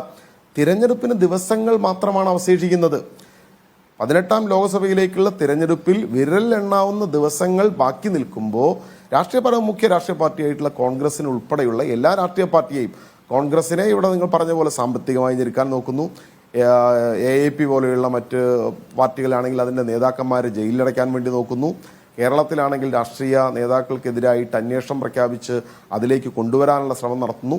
നമ്മുടെ രാജ്യത്തിലെ നിയമ സംവിധാനത്തിലുള്ള ചെറിയ പിഴവുകൾ അല്ലെങ്കിൽ ദൗർബല്യങ്ങൾ, ഇതിനെല്ലാം ഉപയോഗപ്പെടുത്തി നിങ്ങളിപ്പോൾ പറഞ്ഞ പോലെ ഒരുപക്ഷെ കേസിന് പോയാൽ നമ്മുടെ രാജ്യത്തിനകത്ത് ഹൈക്കോടതിയിലോ സുപ്രീം കോടതിയിലോ പോയാൽ എത്ര കാലതാമസം എടുക്കും, അല്ലെങ്കിൽ നമ്മുടെ മുമ്പിലുള്ള തെരഞ്ഞെടുപ്പിന്റെ ഒരു ഘട്ടത്തിൽ തങ്ങൾക്കെതിരായി നിൽക്കുന്ന ആളുകൾ ഒരു രംഗത്തും ഉണ്ടാവരുത്, അതിനെന്തൊക്കെ ചെയ്യാൻ പറ്റുമോ അതെല്ലാം ചെയ്യാം എന്നുള്ള നിലപാടാണ് ഇപ്പോൾ BJPയുടെ എടുത്തുകൊണ്ടിരിക്കുന്നത്. ഇവിടെ കോൺഗ്രസിനാണെങ്കിൽ ഈ പറഞ്ഞ പോലെ ഇപ്പോൾ കോൺഗ്രസിന്റെ ചില കണക്കുകൾ വെക്കുമ്പോൾ തന്നെ കോൺഗ്രസിന് നേരത്തെ ഇവിടെ പറഞ്ഞ പോലെ ഇലക്ട്രൽ ബോണ്ടിൻ്റെയൊക്കെ കാര്യത്തിൽ കോൺഗ്രസിന്റെ ചില നിലപാടില്ലായ്മയാണ് കോൺഗ്രസിനെ ഇപ്പോൾ ഈ അപകടത്തിൽ കൊണ്ട് ചെന്ന് ചാടിക്കുന്നത്. നിങ്ങൾ നോക്ക്, നഗ്നമായ ഒരു അഴിമതി, നിയമപരമായി പണം ഏതാണ്ട് അധോലോകങ്ങൾ ഹഫ്ത പിരിച്ചെടുക്കുന്ന മോഡലിൽ ഇന്ത്യയിലെ വൻകിട കമ്പനികളിൽ നിന്ന് ഭീഷണിപ്പെടുത്തി അല്ലെങ്കിൽ അവർക്ക് ആവശ്യമുള്ള സൗകര്യങ്ങൾ ചെയ്തു കൊടുത്ത് പണം പറ്റാനുള്ള ഒരു നിയമമുണ്ടാക്കി കേന്ദ്ര സർക്കാർ വരുമ്പോൾ യഥാർത്ഥത്തിൽ കോൺഗ്രസ് എടുക്കേണ്ടിയിരുന്ന നിലപാട് എന്തായിരുന്നു? ആ നിലപാട് കോൺഗ്രസ് എടുത്തില്ല എന്ന് മാത്രമല്ല, BJPക്ക് കിട്ടിയതിൻ്റെ ബാക്കി വല്ലതും ഉണ്ടെങ്കിൽ ഞങ്ങളും അത് സ്വീകരിക്കും എന്ന നിലപാടെടുത്തു. ആ നിലപാടെടുത്ത കോൺഗ്രസിനാണ് ഇപ്പോൾ ഈ അപകടത്തിലേക്ക് പോകുന്നത്. BJP ചെയ്തുകൊണ്ടിരിക്കുന്നത് ഒരു ഏകാധിപത്യ രാജ്യത്തിലേക്ക് പോകാൻ എങ്ങനെയാണ് രാഷ്ട്രീയ പാർട്ടി അല്ലെങ്കിൽ തങ്ങൾക്കെതിരായി നിൽക്കുന്ന ആളുകളെ ഏതെല്ലാം നിലയിൽ അപകടപ്പെടുത്താം എന്നാണ് നോക്കിക്കൊണ്ടിരിക്കുന്നത്. ഇപ്പോൾ ഇവിടെ BJP-യുടെ പ്രതിനിധി പറഞ്ഞു ഇതെല്ലാം നിയമ സംവിധാനം അല്ലെങ്കിൽ നരേന്ദ്രമോദിയുടെ സർക്കാരിൻ്റെ നിയമപരമായി കാര്യങ്ങൾ പോട്ടെ. 10 കൊല്ലമായല്ലോ നരേന്ദ്രമോദി ഭരിക്കുന്നു. അങ്ങനെ നിയമത്തിൻ്റെ അടിസ്ഥാനത്തിലാണെങ്കിൽ ഈ രാജ്യത്ത് നിന്ന് 10,000-കണക്കിന് കോടി രൂപ കബളിപ്പിച്ച് തട്ടിയെടുത്ത വിജയ് മല്യ, നീരവ് മോഡി, മെഹുൽ ചോക്സി, എത്രയോ ആളുകളുടെ ലിസ്റ്റുണ്ട്. ആരെയെങ്കിലും ഈ രാജ്യത്തിനകത്ത് കൊണ്ടുവരാൻ നിയമ സംവിധാനത്തിന്റെ മുമ്പിൽ ഹാജരാക്കാൻ നരേന്ദ്രമോദിയുടെ BJP-ക്ക് കഴിഞ്ഞോ? BJP-ക്ക് കഴിഞ്ഞില്ല എന്ന് മാത്രമല്ല, ആ ആളുകൾക്ക് ഒത്താശ ചെയ്തുകൊണ്ട് കൊടുക്കുന്ന BJP നേതാക്കളെ നമ്മൾ കണ്ടില്ലേ? വിജയ് മല്യ യാത്ര ഈ രാജ്യം വിട്ടു പോകുന്നതിന് മുമ്പ് പാർട്ടി കൊടുത്ത് BJP-യുടെ നേതാക്കൾക്കല്ലേ? ആ BJP-യുടെ നേതാക്കൾ രാജ്യത്തിനകത്ത് ഇപ്പിരുന്ന് പറയുന്നത് എല്ലാം നിയമത്തിന്റെ വഴിയിൽ പോട്ടെ. എല്ലാം നിയമത്തിന്റെ വഴിയിൽ പോയാൽ BJP ഇപ്പൊ വാങ്ങിയിട്ടുള്ള ഇലക്ട്രൽ ബോർഡിന്റെ 7,000 കോടി രൂപയുടെ കണക്കുണ്ട്. ആ 7,000 കോടി വെച്ചുകൊണ്ടാണല്ലോ ഹിമാചൽ പ്രദേശിലെ 6 കോൺഗ്രസിന്റെ MLA-മാരെ വിലക്കെടുത്തത്. എത്രയോ നാടുകളിൽ മണിപ്പൂരിലും മറ്റുമൊക്കെയുള്ള എത്രയോ MLA-മാരെ വിലക്കെടുക്കാൻ BJP-ക്ക് എങ്ങനെയാണ് കഴിയുന്നത്? ഈ പണം ഉപയോഗിച്ചുകൊണ്ടല്ലേ. അപ്പോൾ ആ പണാധിപത്യം അല്ലെങ്കിൽ ആ പണത്തിന്റെ സോഴ്സ് വെച്ചുകൊണ്ട് എന്തും രാജ്യത്തിനകത്ത് ചെയ്യാം എന്നാണ് ഇപ്പൊ BJP കരുതിക്കൊണ്ടിരിക്കുന്നത്. പക്ഷേ BJP-യുടെ വിനാശകാലേ വിപരീത ബുദ്ധി എന്ന് മലയാളത്തിൽ ചൊല്ലുള്ളത് പോലെ ആ വിപരീത ബുദ്ധിയാണ് ഇപ്പോ BJP ചെയ്തുകൊണ്ടിരിക്കുന്നത്. ഇന്ത്യയിലെ ജനം ഇതെല്ലാം കണ്ടുകൊണ്ടിരിക്കുന്നുണ്ട്. ഇന്ത്യയിലെ ജനം ഇതിനെല്ലാം ഈ ലോക്സഭാ തെരഞ്ഞെടുപ്പിലൂടെ മറുപടി ചെയ്യും. BJP-യുടെ ഭരണം ഈ രാജ്യത്തിനകത്ത് അവസാനിക്കാൻ പോവുകയാണ്. ഞങ്ങൾ നിർമ്മിച്ചിട്ടുള്ള നിയമപ്രകാരം പ്രവർത്തിക്കും. നിങ്ങൾക്ക് എന്തെങ്കിലും പ്രശ്നമുണ്ടെങ്കിൽ കോടതിയിൽ പൊക്കോളൂ എന്നാണ് BJP-യുടെ വാദം. സുപ്രീം കോടതി അവിടെ ഉണ്ട്, ജഡ്ജിമാരൊക്കെ ഉണ്ട്. നിങ്ങൾക്ക് സുപ്രീം കോടതിയിൽ പോകാം. കാരണം കീഴ്ക്കോടതിയിൽ നിന്ന് ന്യായം കിട്ടിയില്ലെങ്കിൽ നിങ്ങൾക്ക് അങ്ങോട്ട് പോകാം. ഇപ്പോൾ അരവിന്ദ് കെജ്രിവാളിൻ്റെ കേസ് തന്നെ എടുക്കുക. ഡൽഹി ഹൈക്കോടതി അദ്ദേഹത്തിന് ജാമ്യം നിഷേധിക്കുക മാത്രമല്ല, വിചാരണ കോടതി അദ്ദേഹത്തിൻ്റെ കസ്റ്റഡി കാലാവധി നീട്ടിക്കൊടുക്കുകയും ചെയ്തു. ഇനി നിങ്ങളുടെ ആശ്രയം സുപ്രീം കോടതിയാണ്. ഇന്നലെ ഒരു കൂട്ടം അഭിഭാഷകർ സുപ്രീം കോടതി ചീഫ് ജസ്റ്റിസിന് കത്തെഴുതുകയാണ്. ഈ സുപ്രീം കോടതി എന്ന് പറഞ്ഞാൽ അത് അവിടെ ബെഞ്ച് ഫിക്സിംഗ് നടക്കുന്നു. ഇഷ്ടമുള്ള ബെഞ്ചിലേക്ക് കേസുകൾ, ഹർജികൾ മാറ്റുന്നു. പ്രത്യേകിച്ചും രാഷ്ട്രീയക്കാർ പ്രതികളായി വരുന്ന അഴിമതി കേസുകൾ, അറസ്റ്റ് സംബന്ധിച്ച് ജാമ്യാപേക്ഷകളൊക്കെ തോന്നിയ പോലെ അവർക്ക് ഇഷ്ടമുള്ള ബെഞ്ചിലേക്ക് പോകുന്നു എന്നൊരു റൂമർ പ്രചരിപ്പിക്കുകയാണ് ചില തൽപര കക്ഷികൾ എന്നൊരു കത്ത് കൊടുക്കുകയാണ്. ഈ കത്ത് കൊടുത്ത വാർത്ത ഷെയർ ചെയ്തുകൊണ്ട് പ്രധാനമന്ത്രി നരേന്ദ്രമോദി ട്വിറ്ററിൽ കുറിക്കുന്നു, ഇത് കോൺഗ്രസ്സുകാരുടെ പണിയാണ്, കോടതിയെ സമ്മർദ്ദത്തിലാക്കാനുള്ള തന്ത്രമാണ് എന്ന്. അതായത് ഒരു വശത്ത് സുപ്രീം കോടതിയെ പറ്റി അപഖ്യാതി പറയുന്ന ഒരു വിഭാഗം എന്ന് കുറച്ച് ഹരീഷ് സാൽവെ ഉൾപ്പെടെയുള്ള കുറച്ച് അഭിഭാഷകർ പറയുന്നു, പ്രധാനമന്ത്രി അത് ഏറ്റെടുക്കുന്നു. ഇതിനർത്ഥം എന്താണ്? സുപ്രീം കോടതിയിൽ പോയാൽ അരവിന്ദ് കെജ്രിവാളിന് ജാമ്യം കിട്ടുമെന്ന് ഇപ്പോൾ നിങ്ങൾ പ്രതീക്ഷിക്കുന്നുണ്ടോ? അജിംസെ, അതിന് എല്ലാം കൂടെ മറുപടി പറഞ്ഞാൽ കേൾക്കാമല്ലോ അല്ലേ? കേൾക്കാം, പറഞ്ഞോളൂ. അജിംസെ, നമ്മള് തെരഞ്ഞെടുപ്പുകളെ നേരിടുമ്പോൾ ഇന്ത്യ ലോകത്തിലെ ഏറ്റവും വലിയ ജനാധിപത്യ രാജ്യമാണ്. നമ്മൾ കഴിഞ്ഞ കുറെ വർഷങ്ങളായി കാണുന്നതാണ്. തെരഞ്ഞെടുപ്പുകളെ നേരിടുമ്പോൾ ഇന്ത്യയിലെ പരമ്പരാഗത രാഷ്ട്രീയ പാർട്ടികൾ എല്ലാത്തരം കുതന്ത്രങ്ങളും പ്രയോഗിക്കാറുണ്ട്. അതിൽ വർഗീയമായ പ്രചാരണങ്ങൾ നടത്താറുണ്ട്. പിന്നെ വർഗീയമായ പ്രചാരണങ്ങൾ, അതുപോലെ ആളുകൾക്ക് പണം കൊടുത്ത്, വോട്ടർമാർക്ക് പണം കൊടുത്ത് വോട്ട് വാങ്ങി എന്നുള്ള തരത്തിൽ ആരോപണങ്ങൾ നിരവധി തവണയായി വന്നിട്ടുണ്ട്. അങ്ങനെ ഏതൊക്കെ തരത്തിൽ സർക്കാരിന്റെ അധികാരങ്ങൾ ദുരുപയോഗം ചെയ്യാറുണ്ട്. അങ്ങനെ എല്ലാ തരത്തിലുള്ള കുതന്ത്രങ്ങളും നമ്മൾ കാണുന്ന ഒരു ഏരിയയാണ്. അതുപോലെ കള്ളവോട്ടുകൾ, ലക്ഷക്കണക്കിന് കള്ളവോട്ടുകൾ പല മണ്ഡലങ്ങളും ഉണ്ടാവാറുണ്ട്. ഇതൊക്കെ നമ്മൾ കാലങ്ങളായി കാണുന്നതാണ്. ഇതൊക്കെ നിലനിൽക്കെ തന്നെയാണ് ഇന്ത്യ സജീവമായ ഒരു ജനാധിപത്യമാണെന്ന് എല്ലാവരും നിരീക്ഷിച്ചിരുന്നത്. പക്ഷേ ഇപ്പോ ഈ 2024 തെരഞ്ഞെടുപ്പ് എത്തുമ്പോൾ ഈ കാര്യങ്ങൾക്കൊരു മാറ്റം വരികയാണ്. കാരണം ഇതൊക്കെ ആയിട്ടും ഈ തെരഞ്ഞെടുപ്പ് വന്നപ്പോ BJP ആദ്യമായി തെരഞ്ഞെടുപ്പിനെ നേരിടാൻ ശ്രമിച്ചത് CAA റിലീസ് ചെയ്തുകൊണ്ടാണ്. CAA വിജ്ഞാപനം ഇറക്കി, റൂൾസ് ഇറക്കിക്കൊണ്ടാണ്. അതുപോലെ BJP ഭരിക്കുന്ന ഒരു സംസ്ഥാനത്ത് ഇപ്പോൾ ഞങ്ങൾ യൂണിഫോം സിവിൽ കോഡ് നടത്തിക്കളയും എന്നുള്ള തരത്തിൽ പ്രഖ്യാപനമുണ്ടായി. പക്ഷെ എന്നിട്ടും BJPക്ക് ആത്മവിശ്വാസക്കുറവുണ്ട്. അതുകൊണ്ടാണ് ഇതുവരെ കഴിഞ്ഞ 75 വർഷത്തെ ചരിത്രത്തിൽ ഇതുവരെ ഒരു സർക്കാരും തുനിഞ്ഞിട്ടില്ലാത്ത ചില നടപടികളിലേക്ക്, വളരെ ഡെസ്പറേറ്റ് ആയിട്ടുള്ള, ഭരണം നഷ്ടപ്പെടും എന്ന ഭയപ്പാടിലായ BJP ഭരണം നിലനിർത്താൻ വളരെ ഡെസ്പറേറ്റ് ആയിട്ടുള്ള ചില ആക്ഷൻസിലേക്ക് പോയിട്ടുള്ളത്. അതിലെ ഒന്നാണ് പ്രതിപക്ഷ പ്രധാനപ്പെട്ട നേതാക്കളെ അറസ്റ്റ് ചെയ്ത് കസ്റ്റഡിയിൽ വെക്കുക. 2, ഇപ്പോൾ ഇന്ത്യയിലെ ഏറ്റവും വലിയ പ്രതിപക്ഷ പാർട്ടിയായ കോൺഗ്രസ് പാർട്ടിയുടെ അക്കൗണ്ടുകൾ മരവിപ്പിക്കുകയും ഇപ്പോൾ 1500 കോടിയുടെ പിഴ ഈടാക്കാനായിട്ടുള്ള നടപടി തുടങ്ങുകയും ചെയ്തിട്ടുള്ളത്. അതിൽ താങ്കളുടെ ചോദ്യത്തിൽ ഉന്നയിച്ചതുപോലെയും BJPയുടെ പ്രതിനിധി സൂചിപ്പിച്ചു, അവർ കോടതിയിൽ പോകട്ടെ, കോടതിയിൽ നിന്നിട്ട് റിട്രസൽ തേടട്ടെ. അതിലെ ഏറ്റവും പ്രധാനപ്പെട്ട പ്രശ്നം എന്താന്ന് വെച്ചാൽ, താങ്കൾ ശ്രദ്ധിച്ചിട്ടുണ്ടാവും, നമ്മൾ ജാമ്യാപേക്ഷ കൊടുത്താലും ഈ വിഷയങ്ങളിൽ കോടതിയിൽ പോയാലും ഉണ്ടാവുന്ന വലിയതായ കാലതാമസം. ഇലക്ഷൻ ആരംഭിച്ചു കഴിഞ്ഞു, ഇലക്ഷൻ പ്രോസസ്സ് ഓൾറെഡി തുടങ്ങിക്കഴിഞ്ഞു, നോമിനേഷൻ പ്രോസസ്സ് തുടങ്ങിക്കഴിഞ്ഞു. പല ഘട്ടങ്ങളിലായി അടുത്ത 2 മാസത്തിനുള്ളിൽ തെരഞ്ഞെടുപ്പ് പൂർത്തിയാവും. നമ്മൾ ഈ കാര്യങ്ങളിൽ കോടതിയെ സമീപിച്ചാൽ കോടതിയിൽ നിന്നൊരു റിഡ്രസൽ കിട്ടാൻ എത്ര മാസങ്ങളെടുക്കും? ഇപ്പോ അരവിന്ദ് കെജ്രിവാളിന്റെ അപേക്ഷ തന്നെ ഹൈക്കോടതിയിൽ കൊടുത്ത അപേക്ഷയുടെ കാര്യം നോക്കുക. ഇഡിക്ക് മറുപടി കൊടുത്തിരിക്കുന്നത് ഈ ഏജൻസികളൊക്കെ എത്ര സമയമാണ് സമയം ചോദിക്കുന്നത് മറുപടി കൊടുക്കാൻ? 1 മാസം 2 മാസം ഒക്കെ ചോദിക്കുന്നത്. അതിലൊരു 15 ദിവസമെങ്കിലും അവർക്ക് സമയം കൊടുക്കും. അപ്പോ ഇതിന്റെ ഒരു കേസിലെയും ഒരു റിഡ്രസലും അടുത്ത 2-3 മാസത്തിനുള്ളിൽ ഇലക്ഷൻ കഴിയുന്നതിനും ഉണ്ടാവാൻ പോകുന്നില്ല. ഇത് തന്നെയാണ് കോൺഗ്രസ് ഈ കേസിൽ കോടതിയെ സമീപിച്ചാലും സംഭവിക്കുക. അപ്പൊ ഇതൊരു സവിശേഷമായ സാഹചര്യമാണ്. ആ സാഹചര്യം സവിശേഷമാണ് എന്ന് മനസ്സിലാക്കിക്കൊണ്ട് ഇവിടെ നമുക്ക് കണ്ണടച്ച് ഈ പ്രശ്നത്തിനെ കോടതികൾക്കും കണ്ണടച്ച് നേരിടാൻ സാധിക്കില്ല. ഇത്തരം വിഷയങ്ങൾ സുപ്രീം കോടതിയുടെ മുന്നിൽ വരുമ്പോൾ ഇങ്ങനെ ഒരു അട്ടിമറി ഇവിടെ നടക്കുന്നുണ്ട് എന്ന ബോധ്യത്തോടെ ഇടപെടേണ്ടതാണ്. അത് അക്കാര്യം കോടതി തീരുമാനിക്കേണ്ട വിഷയമാണ്. പക്ഷേ ഇവിടെ പോയിന്റ് ഔട്ട് ചെയ്യാനുള്ള പ്രധാനപ്പെട്ട സംഗതി, ഇത്തരം നടപടിയിലേക്ക് ഇതിനു മുമ്പ് ഒരു സർക്കാരുകളും പോയിട്ടില്ല. ഇതിനേക്കാൾ വലിയ ഭൂരിപക്ഷമുള്ള സർക്കാരുകൾ ഇന്ത്യ ഭരിച്ചിട്ടുണ്ട്. ജവഹർലാൽ നെഹ്റുവിനാണെങ്കിലും ആ കാലം മുതൽ ഇത്തരം കാര്യങ്ങൾ ചെയ്യായിരുന്നു. പ്രതിപക്ഷ നേതാക്കളെ തെരഞ്ഞെടുപ്പിൽ നിന്ന് റിമൂവ് ചെയ്യുക, എതിർ പാർട്ടികളുടെ അക്കൗണ്ടുകൾ ഫ്രീസ് ചെയ്യുക. ലോകത്തെ ഏതെങ്കിലും ഒരു ജനാധിപത്യ രാജ്യത്തിൽ, അമേരിക്കയിലോ യൂറോപ്പിലോ ബ്രിട്ടനിലോ ഫ്രാൻസിലോ, ലോകത്തെ ഏതെങ്കിലും ഒരു സജീവ ജനാധിപത്യത്തിൽ ഇത്തരം ഒരു കാര്യം കേട്ടിട്ടുണ്ടോ? അപ്പൊ നമ്മൾ അങ്ങനെ ഒരു വാർത്ത വരികയാണെന്ന് വിചാരിക്കുക.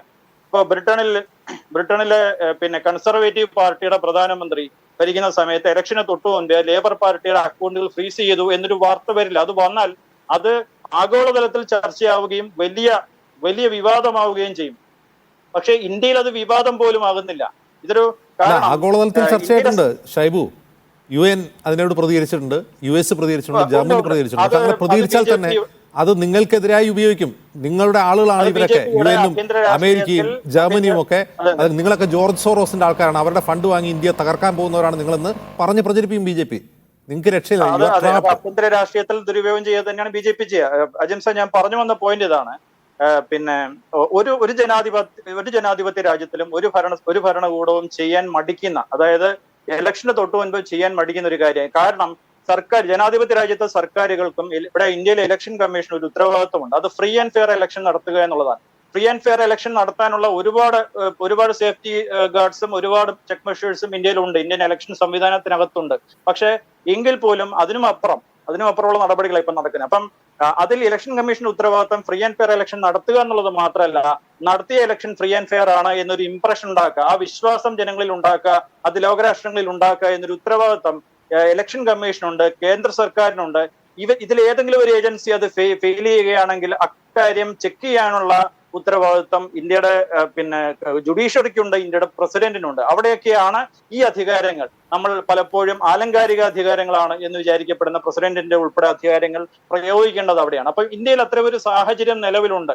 ഇന്ത്യയിൽ ഫ്രീ ആൻഡ് ഫെയർ ഇലക്ഷൻ ആണോ എന്ന് സംശയം തോന്നിപ്പിക്കുന്ന അക്കാര്യത്തിൽ സർക്കാർ പ്രതിപക്ഷ നേതാക്കളെ ഇലക്ഷനിൽ നിന്ന് മാറ്റി നിർത്താൻ ശ്രമിക്കുന്ന പ്രതിപക്ഷ പാർട്ടികളുടെ ഇപ്പൊ ഞാൻ വിചാരിക്കുന്നത് തെരഞ്ഞെടുപ്പ് പ്രോസസ്സ് മുന്നോട്ട് പോകുമ്പോൾ ഈ കോൺഗ്രസിന്റെയോ അല്ലെങ്കിൽ CPIയുടെ മാത്രമല്ല, ഇന്ത്യയിലെ മിക്കവാറും പ്രതിപക്ഷത്തുള്ള എല്ലാ പ്രധാനപ്പെട്ട രാഷ്ട്രീയ പാർട്ടികളെയും അക്കൗണ്ടുകൾ ഫ്രീസ് ചെയ്യപ്പെടും എന്നാണ് ഞാൻ വിചാരിക്കുന്നത്. അതിനുള്ള സാധ്യതയാണ് കാണുന്നത്. അപ്പം ഇക്കാര്യത്തിൽ ഒരു സംശയ ദൂരീകരണം നടത്തേണ്ട ഉത്തരവാദിത്വം ഇലക്ഷൻ കമ്മീഷനുണ്ട്. ഇലക്ഷൻ കമ്മീഷൻ ഇക്കാര്യത്തിൽ ഒരു പെരുമാറ്റച്ചട്ടം ഉണ്ടാക്കാൻ സാധിക്കും എന്നുള്ള അധികാരങ്ങൾ കമ്മീഷന് ഭരണഘടന നൽകുന്നുണ്ട്.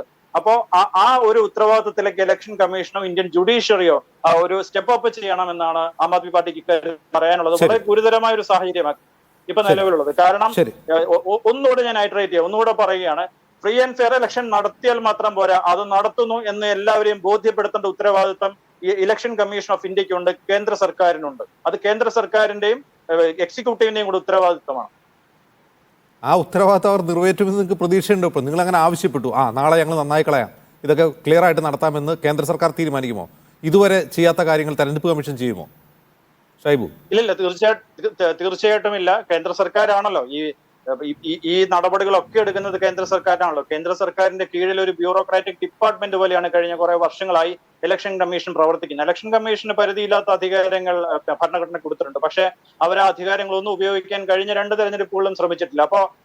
പക്ഷെ ഇത് പൊളിറ്റിക്കൽ ചർച്ചയാണ്. ഞാൻ പറഞ്ഞ കാര്യം അതാണ്. ഇപ്പൊ ബ്രിട്ടനിലാണ് ഇത് സംഭവിക്കുന്നതെങ്കിൽ അല്ലെങ്കിൽ ഫ്രാൻസിലാണ് സംഭവിക്കുന്നതെങ്കിൽ ഒരു ഷൈബു, ഇതൊക്കെ പ്രതിപക്ഷ ചർച്ചയാവുന്നത് എവിടെയാണ്? ഈ കേരളത്തിൽ മാത്രമാണ്. നിങ്ങളിന്ന് നാഷണൽ ടെലിവിഷനൊക്കെ എടുത്ത് നോക്കുക. ഇന്നത്തെ ഈ സമയത്തെ പ്രൈം ടൈം ചർച്ച ഇതൊന്നുമില്ല. ഈ കെജ്രിവാളിന്റെ വിഷയം ചർച്ചയാവുന്നത് നിങ്ങൾ ഡൽഹിയിലുള്ളതുകൊണ്ടും, ഡൽഹിയിലാണ്, നോയിഡയിലാണ് ഈ നാഷണൽ ചാനലുകളുടെ സ്റ്റുഡിയോ ഒക്കെ ഉള്ളതുകൊണ്ടാണ് അതൊക്കെ ചർച്ചയാവുന്നത്. കോൺഗ്രസിനെതിരാണെങ്കിൽ അതും ഉണ്ടാവില്ല.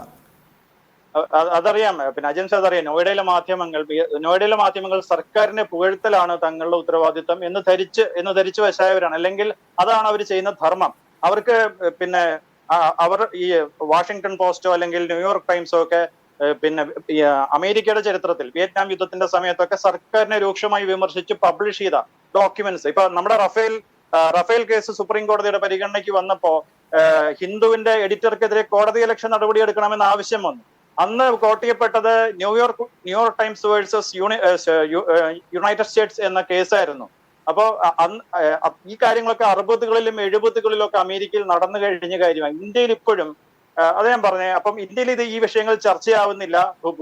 ഭൂരിപക്ഷം മാധ്യമങ്ങളിൽ ജനങ്ങളുടെ ഇടയിൽ ശരി, ഈ ഇലക്ഷനിൽ അജണ്ട സെറ്റ് ചെയ്യപ്പെടുമെന്ന് നമ്മൾ വിചാരിക്കുന്നു. പക്ഷേ അജണ്ട സെറ്റ് ചെയ്യുന്നത് BJP ആണെന്നുള്ളതാണ് റിയാലിറ്റി. ഞാൻ മടങ്ങി വരാം. ശബരിനാഥ്, ഈ ഷൈബുവിൻ്റെ പ്രതികരണം നിങ്ങൾ കേട്ട് കാണും.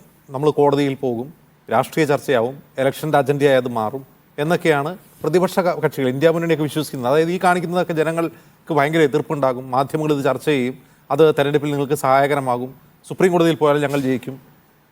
നിങ്ങളിപ്പോഴും ഇങ്ങനെയൊക്കെ വിശ്വസിക്കുന്നുണ്ടോ നിഷ്കളങ്കതയോടെ? ഇതിലെ പ്രധാനപ്പെട്ട വിഷയം അജീവ് എന്താണെന്ന് വെച്ചാൽ, ഒരു കാര്യം, ഇതൊരു ഇലക്ഷൻ സമയമാണ്. ഇലക്ഷൻ സമയത്ത് മറ്റെല്ലാ തൊഴിലും നിർത്തി രാഷ്ട്രീയ പാർട്ടികൾ കളത്തിലിറങ്ങേണ്ട സമയത്താണ്.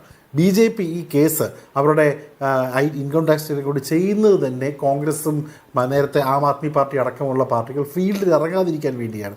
ഞാൻ മനസ്സിലാക്കുന്നത് ഈ കഴിഞ്ഞ ഈ ഇൻകം ടാക്സ് ഡിപ്പാർട്ട്മെൻറ്റിൻ്റെ ഈ വിഷയവുമായി ബന്ധപ്പെട്ട് കഴിഞ്ഞ 1.5-2 മാസമായിട്ട് AICC കേന്ദ്രീകരിച്ചും പ്രധാനപ്പെട്ട നേതാക്കളവിടെ സ്റ്റോൾഡാണ്. രാഷ്ട്രീയ പ്രവർത്തനം നടത്തേണ്ട സമയം, സ്ഥാനാർത്ഥി നിർണ്ണയം നടത്തേണ്ട സമയത്തിനുണ്ട് ഒരു പ്രധാനപ്പെട്ട സമയം ഈ ഒരു കേസിൻ്റെ പിന്നിൽ അപഹരിക്കുകയാണ്. BJP ആഗ്രഹിക്കുന്നത് തന്നെയാണ്. ഇപ്പം നമ്മൾ തീർച്ചയായിട്ടും ഈ ഒരു വിഷയത്തിൽ സുപ്രീം കോടതിയിൽ പോകും. സുപ്രീം കോടതിയിൽ കേസ് പോകുമ്പോൾ പിന്നെ സുപ്രീം കോടതിയിലെ കേസിൻ്റെ പോസ്റ്റിംഗ് ഡേറ്റ് എപ്പോഴായിരിക്കും? 1ാം ഘട്ടം ഇലക്ഷൻ്റെയും കേരളത്തിൽ പോലും 2ാം ഘട്ടം കേരളത്തിൽ പോലും നോമിനേഷൻ വാങ്ങിച്ചു തുടങ്ങി. അപ്പോൾ 2 പ്രധാന ഘട്ടം ഇലക്ഷൻ നടക്കുമ്പോഴും കോടതിയിൽ പോകുകയാണെങ്കിൽ ആ പാർട്ടിയുടെ അവസ്ഥ ആലോചിച്ച് നോക്ക്. ആം ആദ്മി പാർട്ടിയുടെ പ്രതിപക്ഷത്തുള്ള ഒരു മുഖ്യ നേതാവായിട്ടുള്ള ശ്രീ അരവിന്ദ് കെജ്രിവാൾ, അദ്ദേഹം ഇന്ന് കോടതിയിലാണ്. അപ്പോൾ രാഷ്ട്രീയ പാർട്ടികളുടെ ഫോക്കസ് അത് കാരണം നഷ്ടപ്പെടും എന്നുള്ളത് വലിയൊരു പ്രശ്നം തന്നെയാണ്. BJP ആഗ്രഹിക്കുന്നത് തന്നെയാണ്. പക്ഷേ എൻ്റെ ഒരു വിശ്വാസം, ഈ ഒരു ഫോക്കസ് നഷ്ടപ്പെടുത്തുവാൻ വേണ്ടി അകാരണമായി BJP നമ്മളെല്ലാം ഇങ്ങനെ ഈ പറഞ്ഞൊരു ഒരു വിൻഡിക്റ്റീവായിട്ട് പോകുമ്പോൾ അതിനുള്ള മറുപടി ഇന്ത്യയിലെ ജനങ്ങൾ നൽകുമെന്നുള്ള കാര്യത്തിൽ യാതൊരു സംശയവുമില്ല. പിന്നെ ഇവർ പറഞ്ഞ വാദങ്ങൾ, എൻ്റെ BJPയിലെ സുഹൃത്ത് ശ്രീ പ്രിൻറ്റു ഒക്കെ പറഞ്ഞ വാദങ്ങളെയൊക്കെ അതേ വാദങ്ങൾ വെച്ച് ഇന്ന് ഇൻകം ടാക്സ് ഡിപ്പാർട്ട്മെൻറ്റ് കോൺഗ്രസിനെതിരെ പറഞ്ഞ വാദങ്ങൾ നോക്കുകയാണെങ്കിൽ ഇവർ BJPയുടെ കഴിഞ്ഞ എത്രയോ വർഷത്തെ ഇൻകം ടാക്സ് സ്റ്റേറ്റ്മെൻറ്റിൽ പേരില്ലാത്ത, അഡ്രസ്സ് ഇല്ലാത്ത അക്കൗണ്ടുകളുടെ കണക്കൊക്കെ നോക്കുകയാണെങ്കിൽ ഞാൻ മനസ്സിലാക്കുന്നത് ഏകദേശം 4600 കോടി രൂപയുടെ ഇൻകം ടാക്സിന് നോട്ടീസ് BJP കൊടുക്കണം. നേരത്തെ അജൻസ് പറഞ്ഞല്ലോ, പല ഡയറികളുടെ പേരാണ്. ഏറ്റവും കൂടുതൽ ഡയറിയിൽ പേരുള്ള ആരുടെയാണ്? കോൺഗ്രസ് നേതാക്കളുടെയാണോ? ഇവിടുത്തെ ശ്രീ നമ്മുടെ LK അദ്വാനിയുടെ പഴയ ഹവാല ഡയറി കേസ് ഓർമ്മയില്ലേ?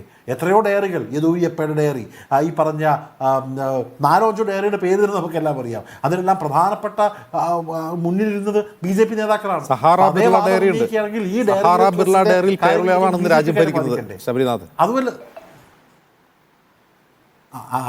അതുപോലെ തന്നെ ഞാൻ പറയട്ടെ, ഈ പറഞ്ഞ ഡയറികൾ, ഈ ഡയറികളുടെ തന്നെ പല സുപ്രീം കോടതി സിറ്റിങ്ങുകളും മറ്റും ഉണ്ടായി.